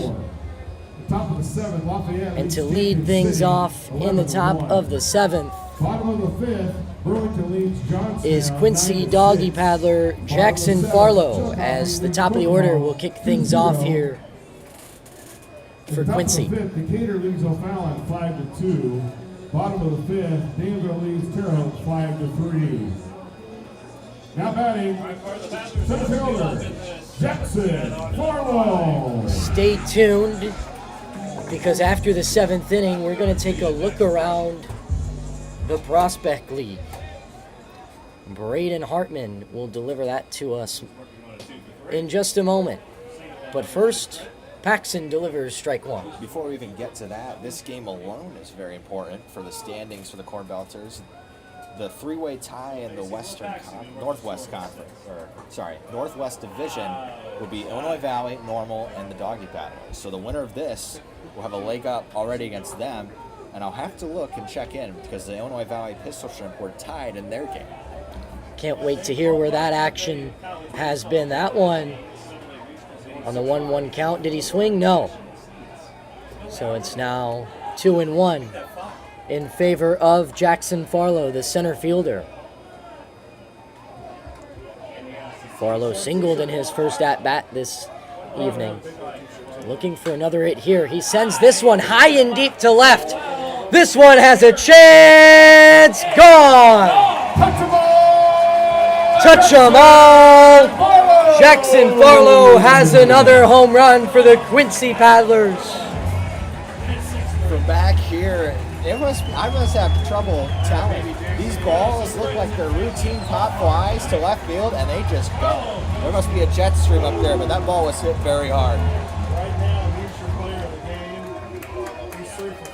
Farlow is certainly your player of the game thus far. He's now 3 of 4 tonight. A double shy of the cycle for Farlow. It brings up the second baseman, Nick Griffith.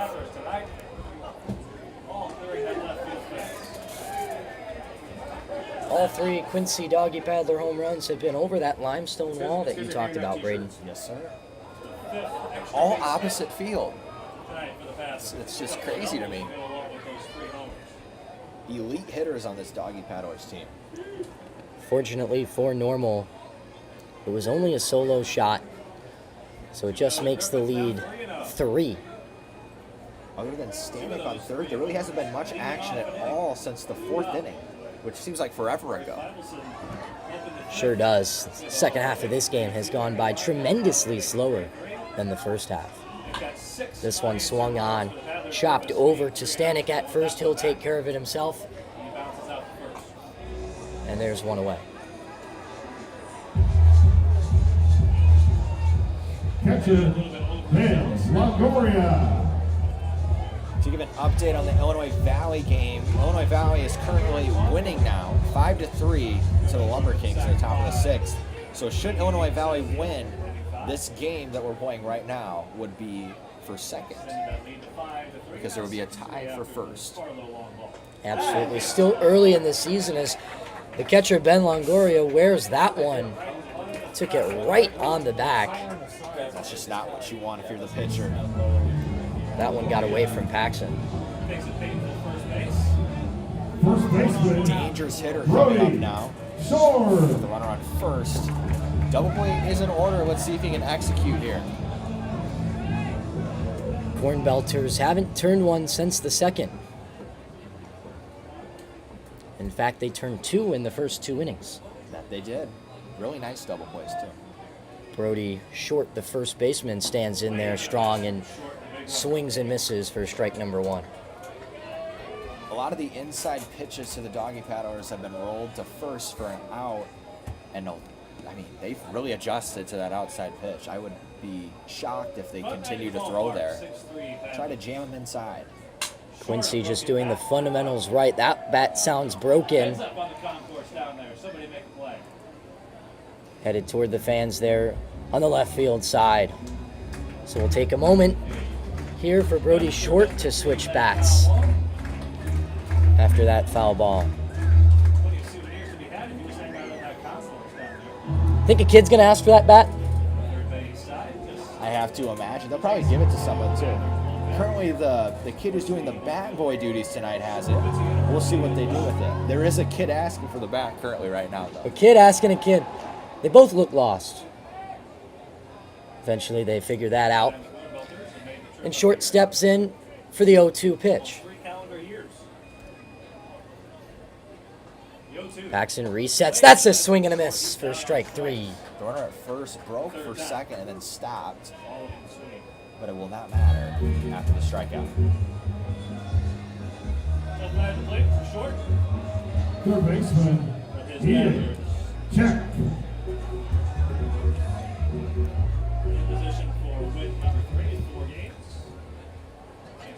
Third baseman now, Ian Check, steps up to the plate, swings on the first swing, and fouls it off and out of the stadium. That street over there is getting a lot of action. A lot of foul balls going out that way. Cornbelters continue to pound the outside part of the plate. Have slightly changed their approach, obviously, with the home runs, but I would argue that they haven't changed it enough with all the balls we're seeing hit hard. Paxson slings that one in there for strike 2 as Check looks at it.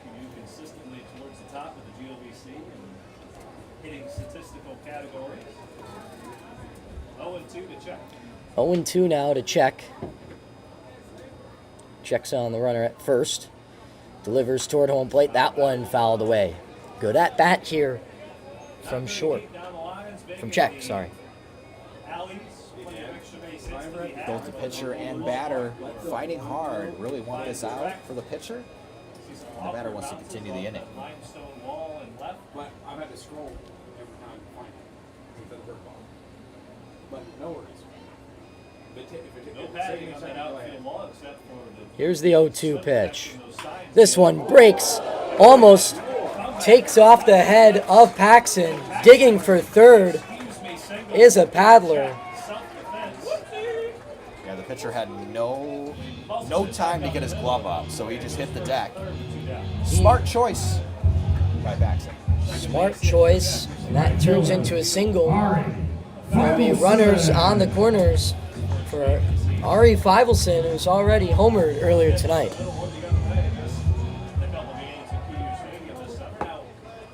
Ari Feivelson. Chance to add to his big day. Lead off homer in the fifth. And that one's belted into right. That's going to score one. That brings home an insurance tally.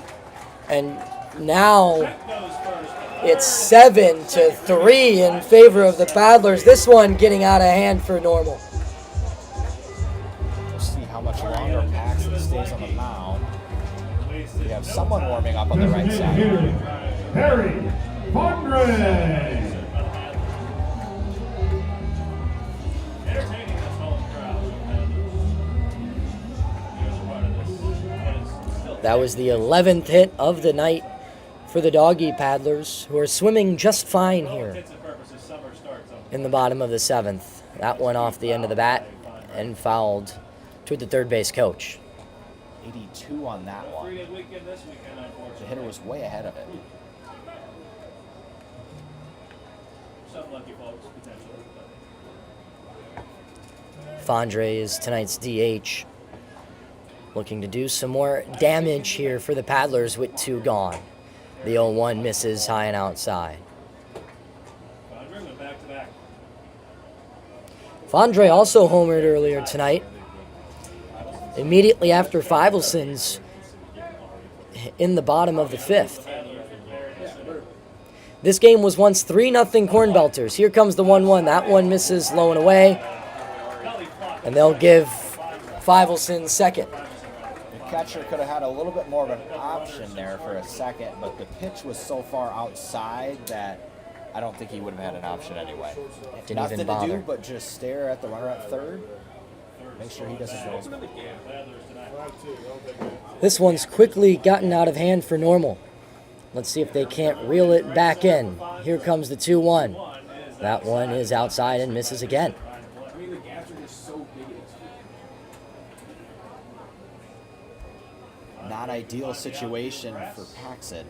3-1 with 2 outs, but runners on second and third. Very important pitch here. Very important indeed. Here comes the 3-1 offering. This one swung on off the end of the bat to short. Heiston makes the play, bounces it over, and just in time is he stand.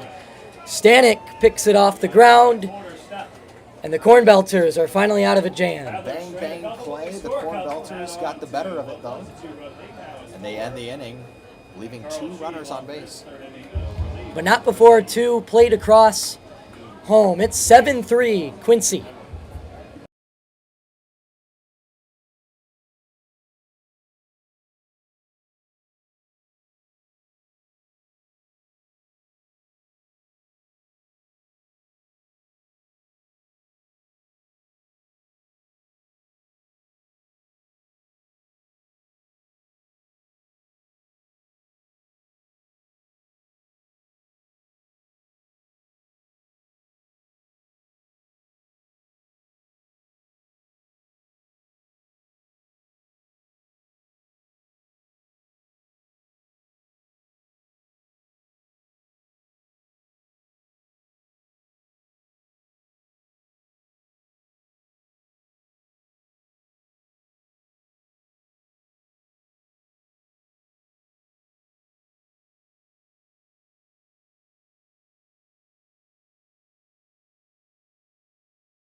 As the Doggy Paddlers throw it down to second, they own a 7-3 lead over the Normal Cornbelters here in Quincy.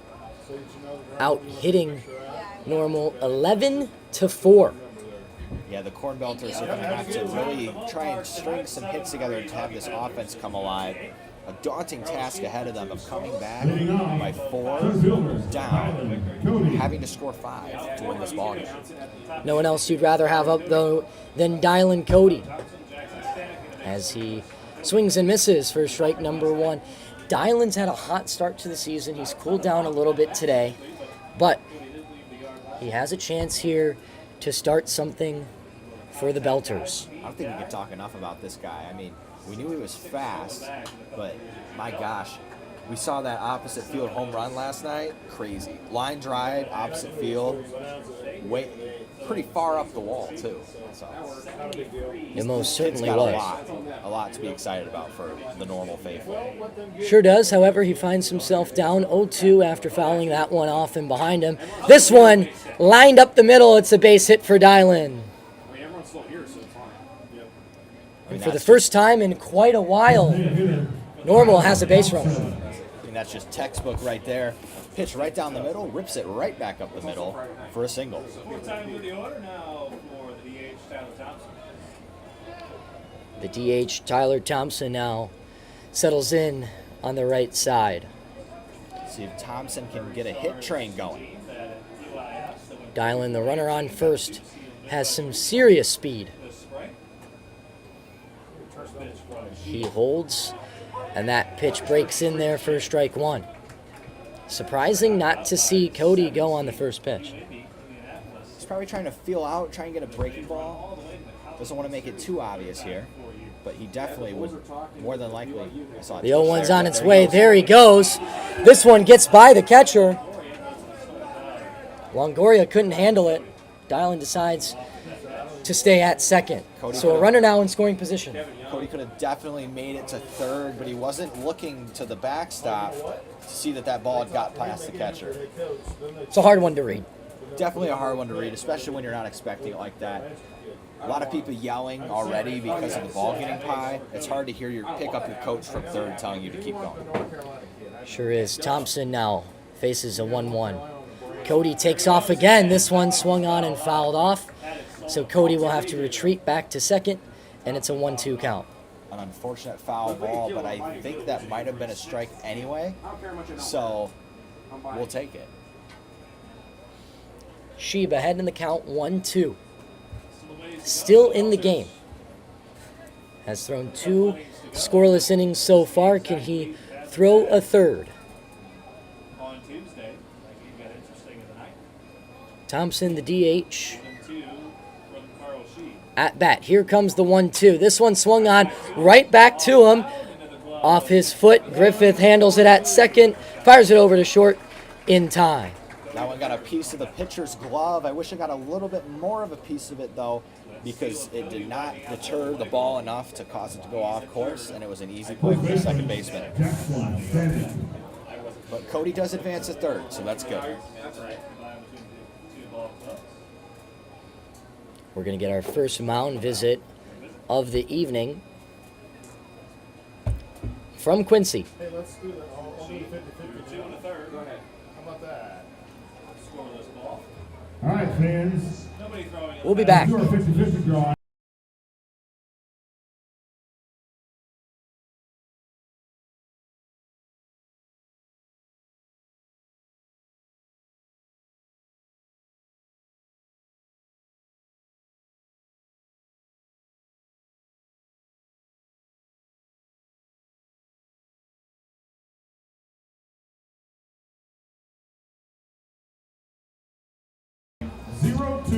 After an extended mound visit, Carl Sheeb remains the pitcher. Down to the merchandise trailer. Braden's got an update for us at Illinois Valley. Back over at Illinois Valley, the Lumber Kings score, making it 5-4. It's a little bit closer of a game. They're in the bottom of the 6th out there. We'll have to keep a close eye on that one, especially if the Cornbelters decide to mount a little comeback here in the late innings. There's one away. Stanek is the batter. Cody is on third, and that one misses outside for ball 1. The infield's shifted a little bit to the right. Stanek is in the lefty's batter's box, primarily a pull hitter, and that one goes straight up the middle. Olsen's there to make the play, but not before Cody crosses for the Belters' first run since the 4th. It's now 7-4. He did his job, put the ball in play, get the run to score. Unfortunately, with the Third baseman, here. Nolan Maybe just a McCrossin. little bit of a chip out of that lead, but we'll see if we can string some more hits together. Second RBI in the night. Good decision on the Quincy defense to shift over. If they weren't shifted over, that one, I imagine, gets through. Look for this pitcher to be aggressive here with this lead. He threw 2 fastballs in there in the previous at-bat. Look for a little bit more of the same. McCrossin, the batter. He's 1 for 2 with the double already tonight. As that slider misses low. He's ahead now, 2-0 in the count. 2 gone here in the top half of the 8th. Belters added a run. It's 7-4. The windup and the pitch right down the middle for strike 1. Speed offering from Carl Sheed, who has been rock solid out of the pit tonight. He's Sheeb in his 3rd inning of work has only allowed the 1 run. that's chopped at the That one's chopped foul. Just missed that one. Put a really good swing on it, which just over top of it, causing it to fall straight down into the pitcher. 86 pitches. We got deuces here again at Quincy. It's 2-2 with 2 outs. Top of the 8th. Sheeb the pitcher. By Smith in the McCrossin the batter. 2. That one misses low. Count now drawn full.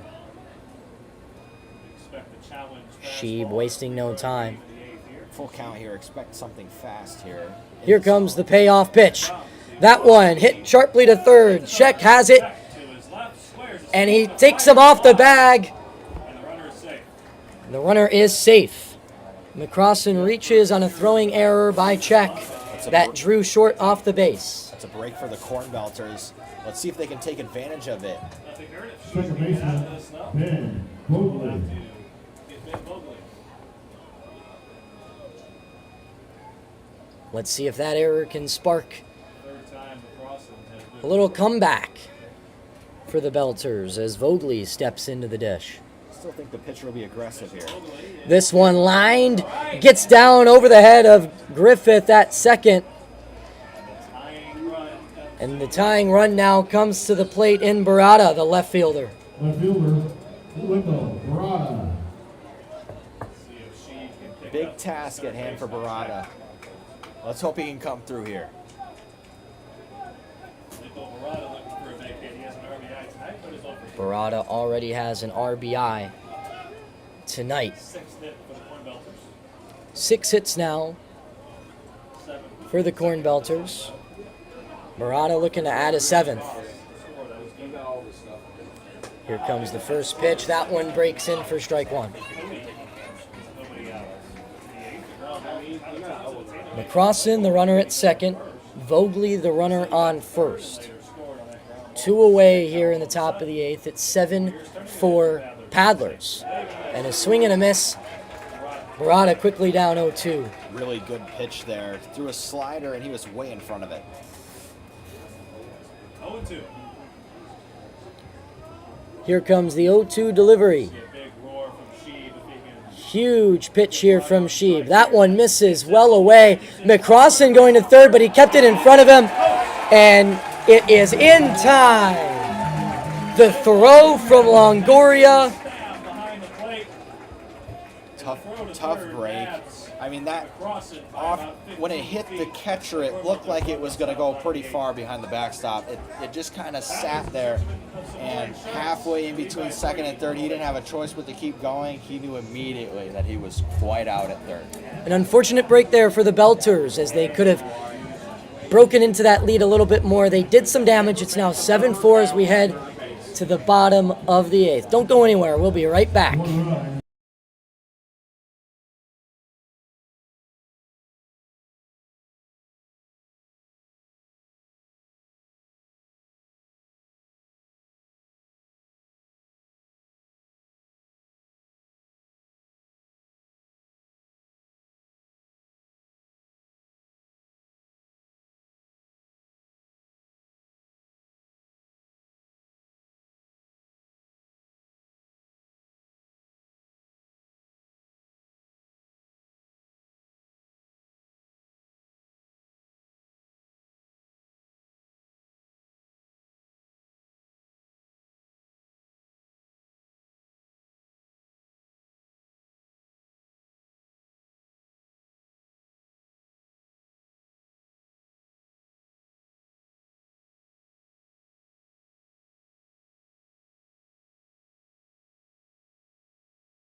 Welcome back inside QU Stadium here in Quincy, Illinois. The big right-hander sitting at 6'8". Yadarth Kaushik makes his normal Cornbelters debut this season out of Middle Georgia State University. The New Jersey native adds a lot of speed to the bullpen for the Cornbelters. Manager Du Bois calls this pitcher Yat because he doesn't even try to say his name. Shortstop. Wayne Kind of a funny joke they have in the clubhouse. Lane Olson will be the first batter he faces in this bottom half of the 8th inning. The shortstop has already done some damage this evening against Normal. That one's whipped in there at 87 miles an hour, but misses inside as the hat falls off for Yat. I think Yat might need a smaller hat or something. I think it flew off 2 times during warm-ups. That first pitch, it flies off again.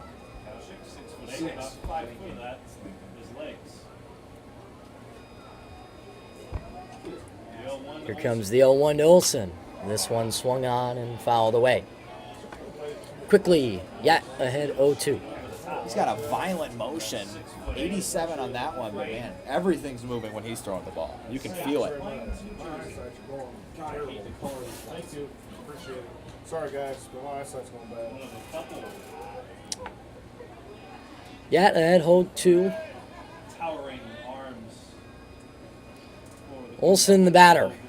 This one whipped in there, had some good spin on it for strike 3. And quickly one away here in the bottom of the 8th. That was a really nice pitch. You saw that thing had some late break on it, started in. The batter kind of moved in a little bit to try and avoid it, and then it dropped right in there. An inside slider to get him. A beautiful slider. Braden, you mentioned the movement on that one. Nothing short of impressive. Just a very well executed pitch.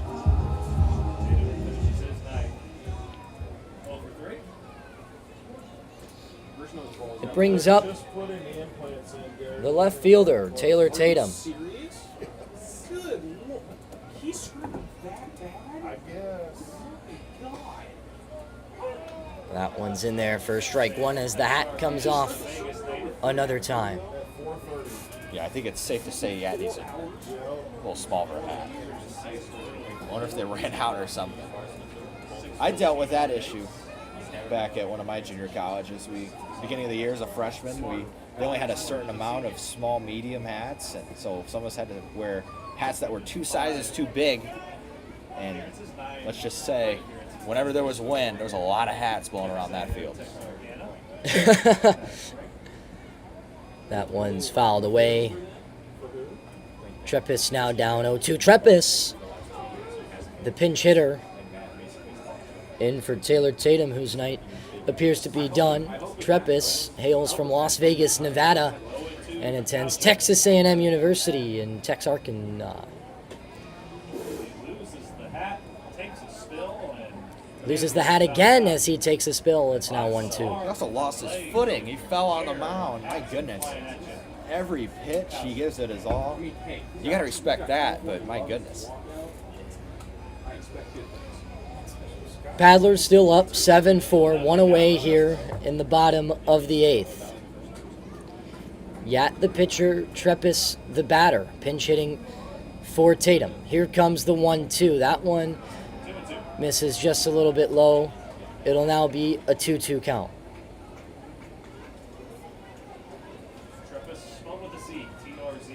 Quincy fans getting a little restless on the added time it takes for Yat to pick his hat up every time that he throws.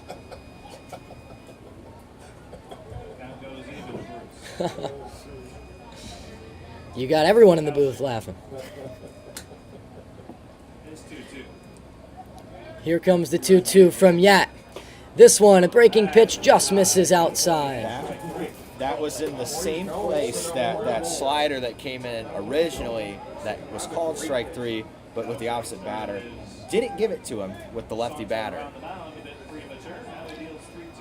Now he deals the payoff pitch. Here comes the 3-2 to Treppis. That one misses way high and way away. Treppis has a free base. Unfortunate walk, but I do think that that pitch was a strike. See how he adjusts. Jackson Farlow.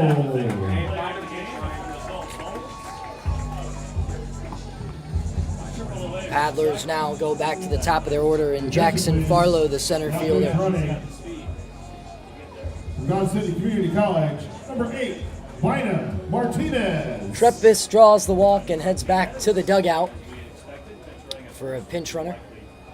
Take over in left field. He was the hero on Tuesday with a diving grab to win the game. And he takes off with And that runner takes off on the first pitch, throws a little high and away. Almost came off the bag.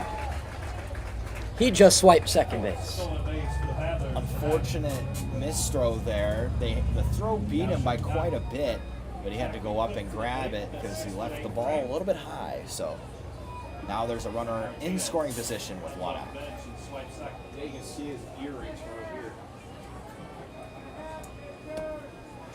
These are right. Yet behind 1-0 Paddlers looking for to the lefty. as we learned from This one, no contest. every run of Way up high. You are correct, sir. Especially here. to another Farlow. We have a 1200 social. Farlow's had a good game this far. White, All right, Jack, let's get another hump. Or triple, like a cycle. 2-0 from Couch. Here comes the 2-0. The runner's off. Third. Nisbet has trouble getting the ball out of his glove. So the runner will slide in safely. Really nice pitch and would have been a really nice play, but the catcher couldn't quite find it in his glove and then threw it down, but by then it was too late. Fly ball and get the job done. Bynum Martinez, the pinch runner at third. Here comes the 2-1 from Yat. That one bounces way up high.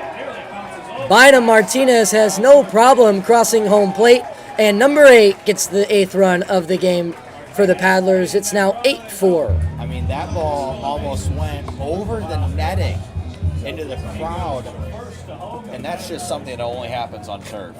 The ball must have bounced in the perfect spot and hit the shin guards of our catcher just in the right spot, and that thing skied. I haven't seen a ball go that high off of the catcher before. An unfortunate break for the Belters, who now find themselves in an 8-4 hole. If you're just joining us, the Cornbelters were up 3-0 at one point in this game. And then in the bottom half of the fourth, the Paddlers got their first run, and they hadn't looked back since, rattling off 7 straight to go up 7-3. The Belters in the top half of this 8th inning put up a run to make it 7-4, but Martinez just crossed home plate for the 8th time. They'll pitch around. So they'll pitch around Farlow. Probably smart with the day he's had. I mean, my goodness, 3 for 4 with an absolute bomb. Nick I think you'd rather face the next person anyway. A bomb, a single, and I believe a triple. Had a chance for the cycle in that at bat. But the Belters decide we don't want that to happen against us. That's the end of Yats night. Taking a look at back in the Illinois Valley game, Clinton takes the lead 6-5. So if it remains that way, this game is now for first place. And it looks like the Paddlers have the clear advantage to take home the top seed in the Northwest after 4 games. Heading into the first weekend of play here in the Prospect League. We'll be back tomorrow on the Home Team Network as the Cornbelters have back-to-back home games this weekend. Me and Casey Stevens will be bringing you that game tomorrow. Looking forward to calling the game with him.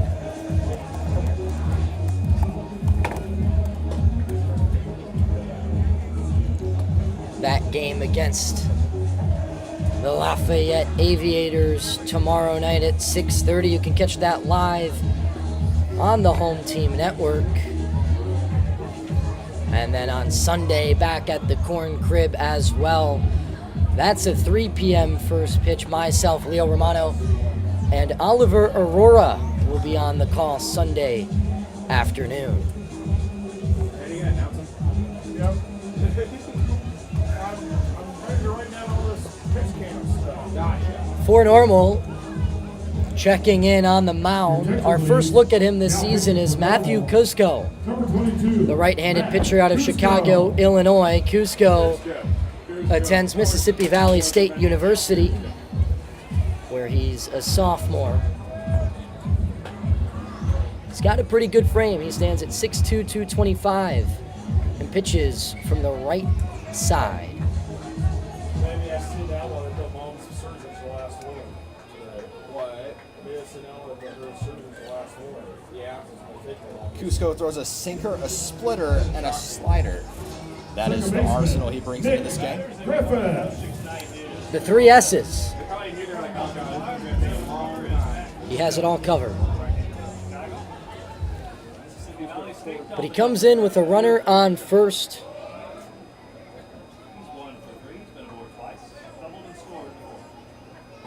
And Griffith loses the bat. Watch out. A huge swing and a miss. That drew quite a few flinches from the fans sitting close to the netting down there on the right side of the field. Lost his handle on it. The bat's fine. Griffith shaken up though after that swing. He's going to apply, Putting some spray pine tar in his bat. yes, some pine tar. Got to dry it off. He's waving the bat around. Making sure that doesn't happen again. Yeah. Sweaty mitts for the standout player, and a light comes off here. I think we'll just have to start this one over. At least we wish. Down 8-4. As I said, this night has been anything but normal, as I implied earlier. Having some lighting issues at the ballpark. And we're going to take a pause. We're going to take a little break here as we figure out some technical difficulties. Don't go anywhere. We'll be right back in a moment.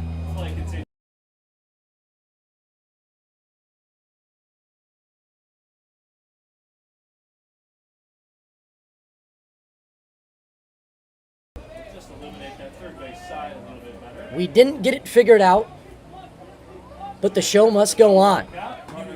Runner goes. The throw into second, not in time. Both coaches agreed that they were okay to play. It would be the light closest to the left side of the field near the Doggy Paddlers bullpen. That's the only one that went out. There's still plenty of light, but there definitely would be some different shadows. We'll see how that affects the players. The 1-1 gets way away from the right-hander. The count now stands at 1-1, and Farlow has third. The 9th run of the evening, threatening, 90 feet away. For the Cornbelters, you cannot let this run score. Just simply cannot happen. Not at all, and that's why the infield is in. This one is swing and a miss, strike 2. Cusco draws even. One away here in the bottom half of the 8th. Paddlers up 4, looking to score some more. Here comes the 2-2 from Cusco. That one misses away. Counts now full.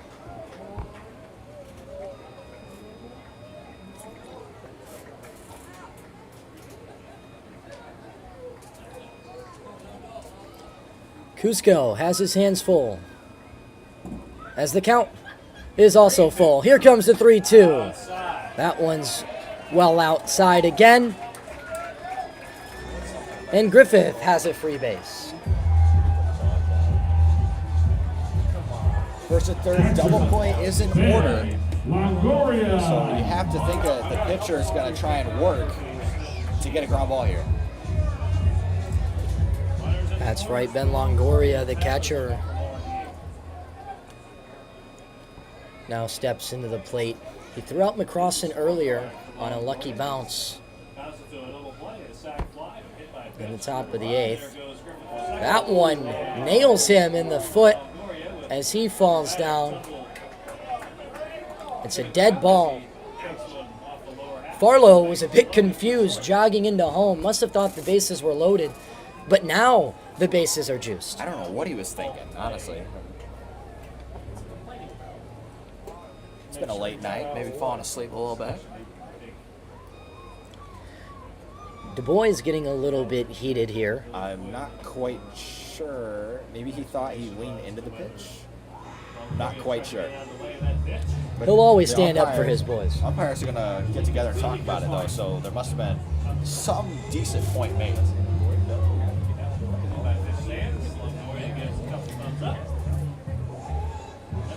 The call will stand. So the bags are loaded.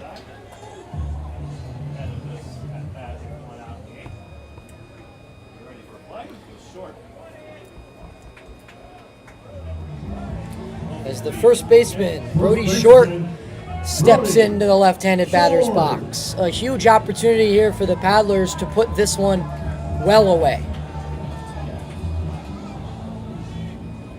I'm calling right now. 11 hits for the Paddlers tonight. You're just ready. I'm calling one shot. Could double this lead with one swing. Paddlers looking to really put this game on ice here. He can double the lead with one swing. Pitch, he says. Let's see. Cusco, the 0-0 delivery. Swung on and missed for strike one. One. The countdown is on. Parker, I need these rings. One away with the bases loaded. Corners are in here for the Cornbelters. The middle infield set back to turn 2. This one swung on, headed over to Vogley. Vogley will only have a play at first as Farlow scores the 9th run of the night. It's an RBI for Short. Batter did his job. Unfortunately, that ball for the Cornbelters wasn't a little bit more to the second baseman's right, because then that might have had a chance for a double play, but his only shot was at first. Paddlers now own a 9-4 lead here at their home in Quincy. Check now. 2 runners in scoring position. That one's high and in, just misses check. Third, Longoria at second. Good speed on the base paths for the Paddlers. Base hit. Longoria at second, Griffith the runner at third. Another check. Here comes the 1-0, that one low. And it's 2-0. The batter now can sit dead red. Big game. He's 2 for 4. Couple of singles. See if Cusco has anything in his arsenal to beat him here. Good hitters count for him. See if he comes. Here's the 2-0, that one low and outside. Lays off ball 3. Counts now 3-0, and you got to imagine with the night Short's having, or Check is having, and with a 9-4 lead, he has the green light. Well, with the open base as well, I mean, I don't think there's any way that they pitch to him here anyway. And they do, and this one's lined up in the middle. Longoria comes home to score. Griffith as well. And this one has just gotten out of hand for the Cornbelters. It's 11-4. Definitely the last straw in this one. I don't know why they pitched to him, to be honest with you. You got second and third with 2 outs, 3-0, base open. It's probably not worth giving him a pitch to hit there, but they did, and they're going to pay for it. And the boy is going to go to the pen for another time tonight. Outside of being shut out last night. So we'll take a quick break, and we'll be back to resume the bottom half of the 8th. You're listening to Normal Cornbelters Baseball on YouTube.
Coming in for Cusco is the lefty, number 20, Tommy Burke. Burke stands at 6'0", weighs in at 195, out of Glen Ellen, Illinois. Burke attends Morton College, where he pitched his freshman year.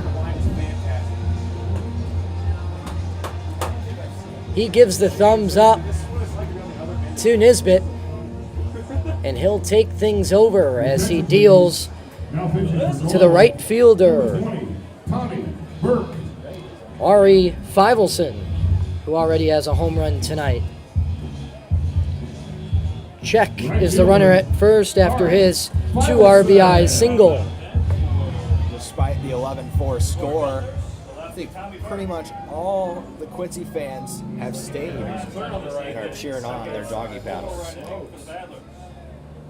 And you imagine, as that one's in there for strike one, that they'll stay the entire time, because tonight, after the conclusion of this game, Quincy will put on a fireworks show. We'll be long gone before that, as that one is fouled away. Burke quickly ahead, 0-2. With 2 gone here in the 8th, looking to get out of a jam. It was 3-0 at one point, and the Paddlers have scored 11 out of the last 12 runs in this ball game. Feivelson chokes up, down 0-2. This one swung on and missed, strike 3. So Burke comes in and makes quick work of number 5. But they have 7 to chase as we head to the top of the 9th. You're listening to Leo Romano and Braden Hartman on Normal Cornbelters YouTube.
Welcome back in the booth here at Quincy.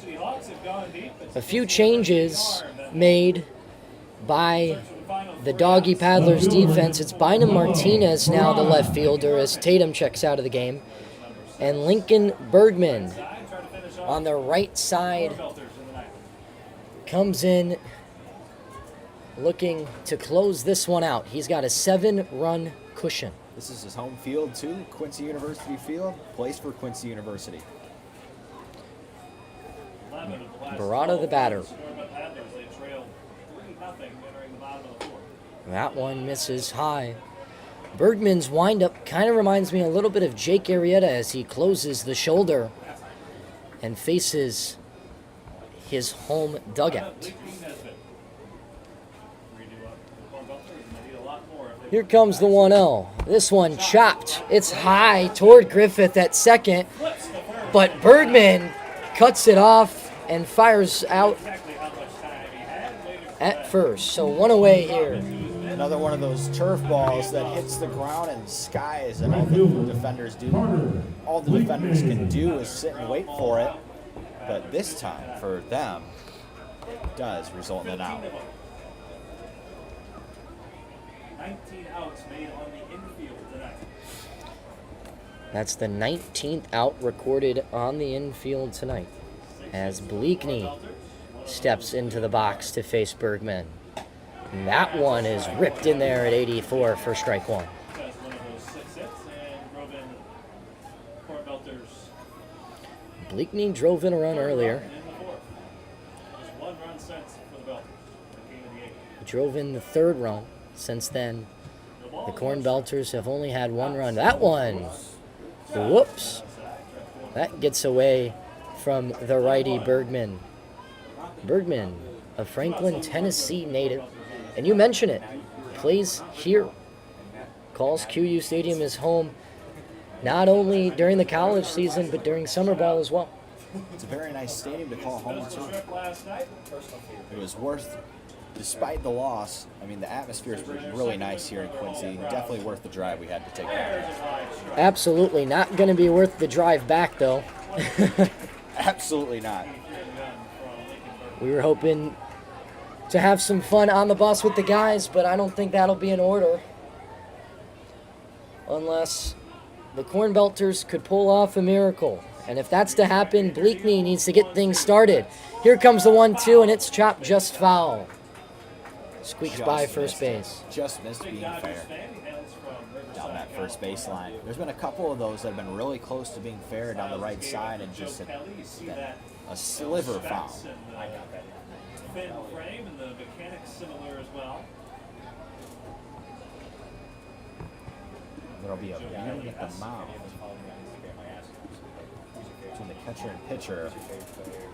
Still 1-2 as Bergman and Longoria. A bit of a chat. And they've gotten it figured out. Maybe just a 6-3 right-hander. how you doing type of talk. They're all smiles walking back to their positions, laughing. Dodgers fan, but their players like the crowd. Here comes the 1-2 to Blakeney. As Bergman sets and gets ready to fire. That one, check swing. No, he didn't go. Blakeney holds the swing. I think Blakeney got a little lucky there. I think that was a strike anyway, but no swing and no strike. So we will do this again. Fans are saying, come on, let's see some fireworks. This game over. Here comes the 2-2. 2 outs left to get for Lincoln Bergman. Lincoln Bergman needs 2 more outs. Ooh, that one gets away and nails Blakeney. He'll see that one tomorrow morning.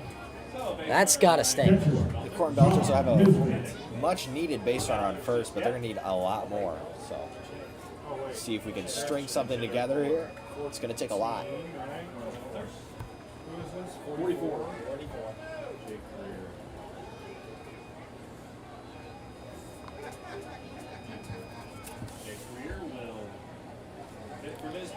Jake Greer now steps into the box as he replaces Nisbet. Jake Greer. Still just 1 walk issued by Paddlers pitching tonight. The Paddlers have pitched particularly well tonight, only 1 walk, and that one being the first hit by pitch. First one was in there for a strike. Here comes the 0-1 offering. That one, swing and a miss, strike 2. Greer in an 0-2 hole. Double play ball would do the trick.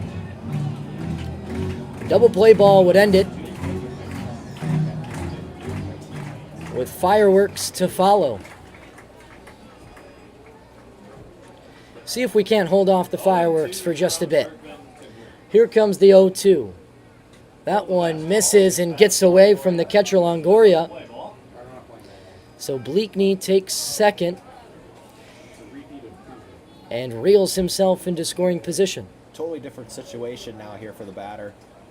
We'll see if he can poke something to the opposite side and advance the runner, but they're going to need a little bit more than an advance of a runner. Advancing the runner would be a start. The count's now 1-2, with one away after Barada was retired. Bleakney, the runner, on second. Jake Greer, the batter. Here comes the 1-2 delivery. That one misses low. Longoria does a good job keeping that ball in front of him. Bergman's got a big cushion. The Paddlers are up 7.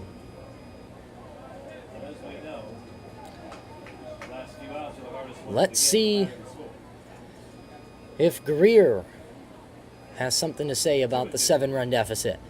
Here comes the 2-2. This one chopped high to Griffith, who has no problem making the play as Short squeezes in. Out number 2.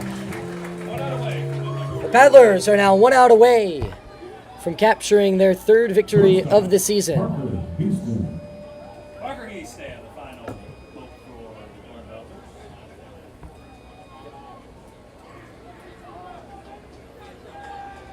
Four complete times through the order, and Lincoln Bergman, the Paddlers, hope that's it.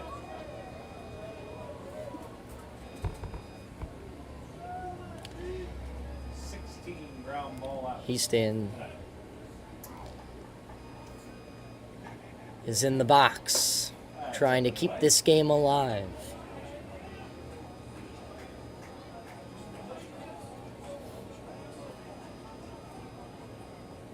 Belters with a runner on third.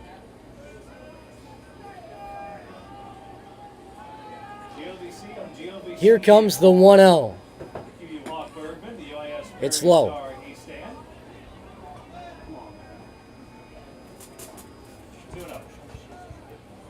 Absolutely no reason for the pitcher to not attack the batter here. Easton, a good hitter. One of his most notable performances came in a memorable 5-for-5 game against Drury in March. The Henderson, Kentucky native faces a 2-0 count, and that one's outside and high, quickly ahead 3-0.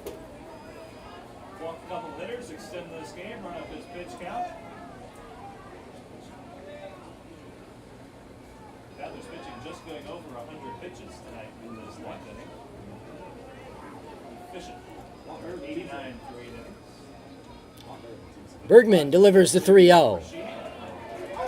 Easton never thought about swinging at that one. Counts now 3-1 with 2 away. The fans here in Quincy can feel it. They want fireworks. Easton, the batter, is in the way of that for the time being. Here comes the 3-1. This one, a swing and a miss for strike 2. The count's now full. Up and in fastball, probably something that should have been taken anyway.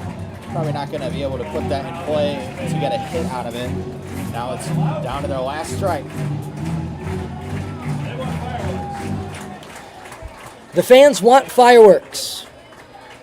Here comes the payoff pitch from Bergman. That one's in there. Has Easton looking for strike number 3. The Doggy Paddlers win this one 11-4. They were simply possum tonight. They didn't just stay afloat, they made waves. Talk about a dog-eat-dog performance. Really close game. It was a really great game early on, but those innings, as you can see, it just got away from the Cornbelters really fast, and there was nothing that they could do about it. Well, there you have it. The Paddlers defend their home turf here at QU Stadium, sending Normal home in an 11-4 loss. Man, just couldn't really seem to get anything going after the 4th inning. I mean, they looked promising early with that first first inning home run from Stanek, and then they really straightened some stuff together to get the 2 runs in the fourth, up 3-0. Everything looked great, and then they followed it up with the Paddlers followed it up with a 1-run inning, a 4-run inning, and then just a bunch of runs after that. So just really, it's crazy how fast they got away from it. But the Cornbelters have a chance to bounce back tomorrow, and we will hope that they can do that. They will face the Aviators of Lafayette tomorrow evening back at home at the Corn Crib. Catch Braden Hartman and Casey Cole Stevens on the call on Home Team Live on the Prospect League Network tomorrow afternoon. Then it'll be myself, Leo Romano, and Oliver Aurora back at the Corn Crib on Sunday against the Burlington Bees, who got the best of the Cornbelters in the opener on Tuesday, winning that game 9-3. I'm about to run down there. So. Okay. Braden, Never mind then. any last words before we close this one out? I have none. I think this game is pretty telling that you got to score and you got to score often, especially against a talented offense like the Paddlers. You knew that it was a matter of time before they broke out. And unfortunately, we didn't have enough runs on the board, and we couldn't add on to our lead that we had.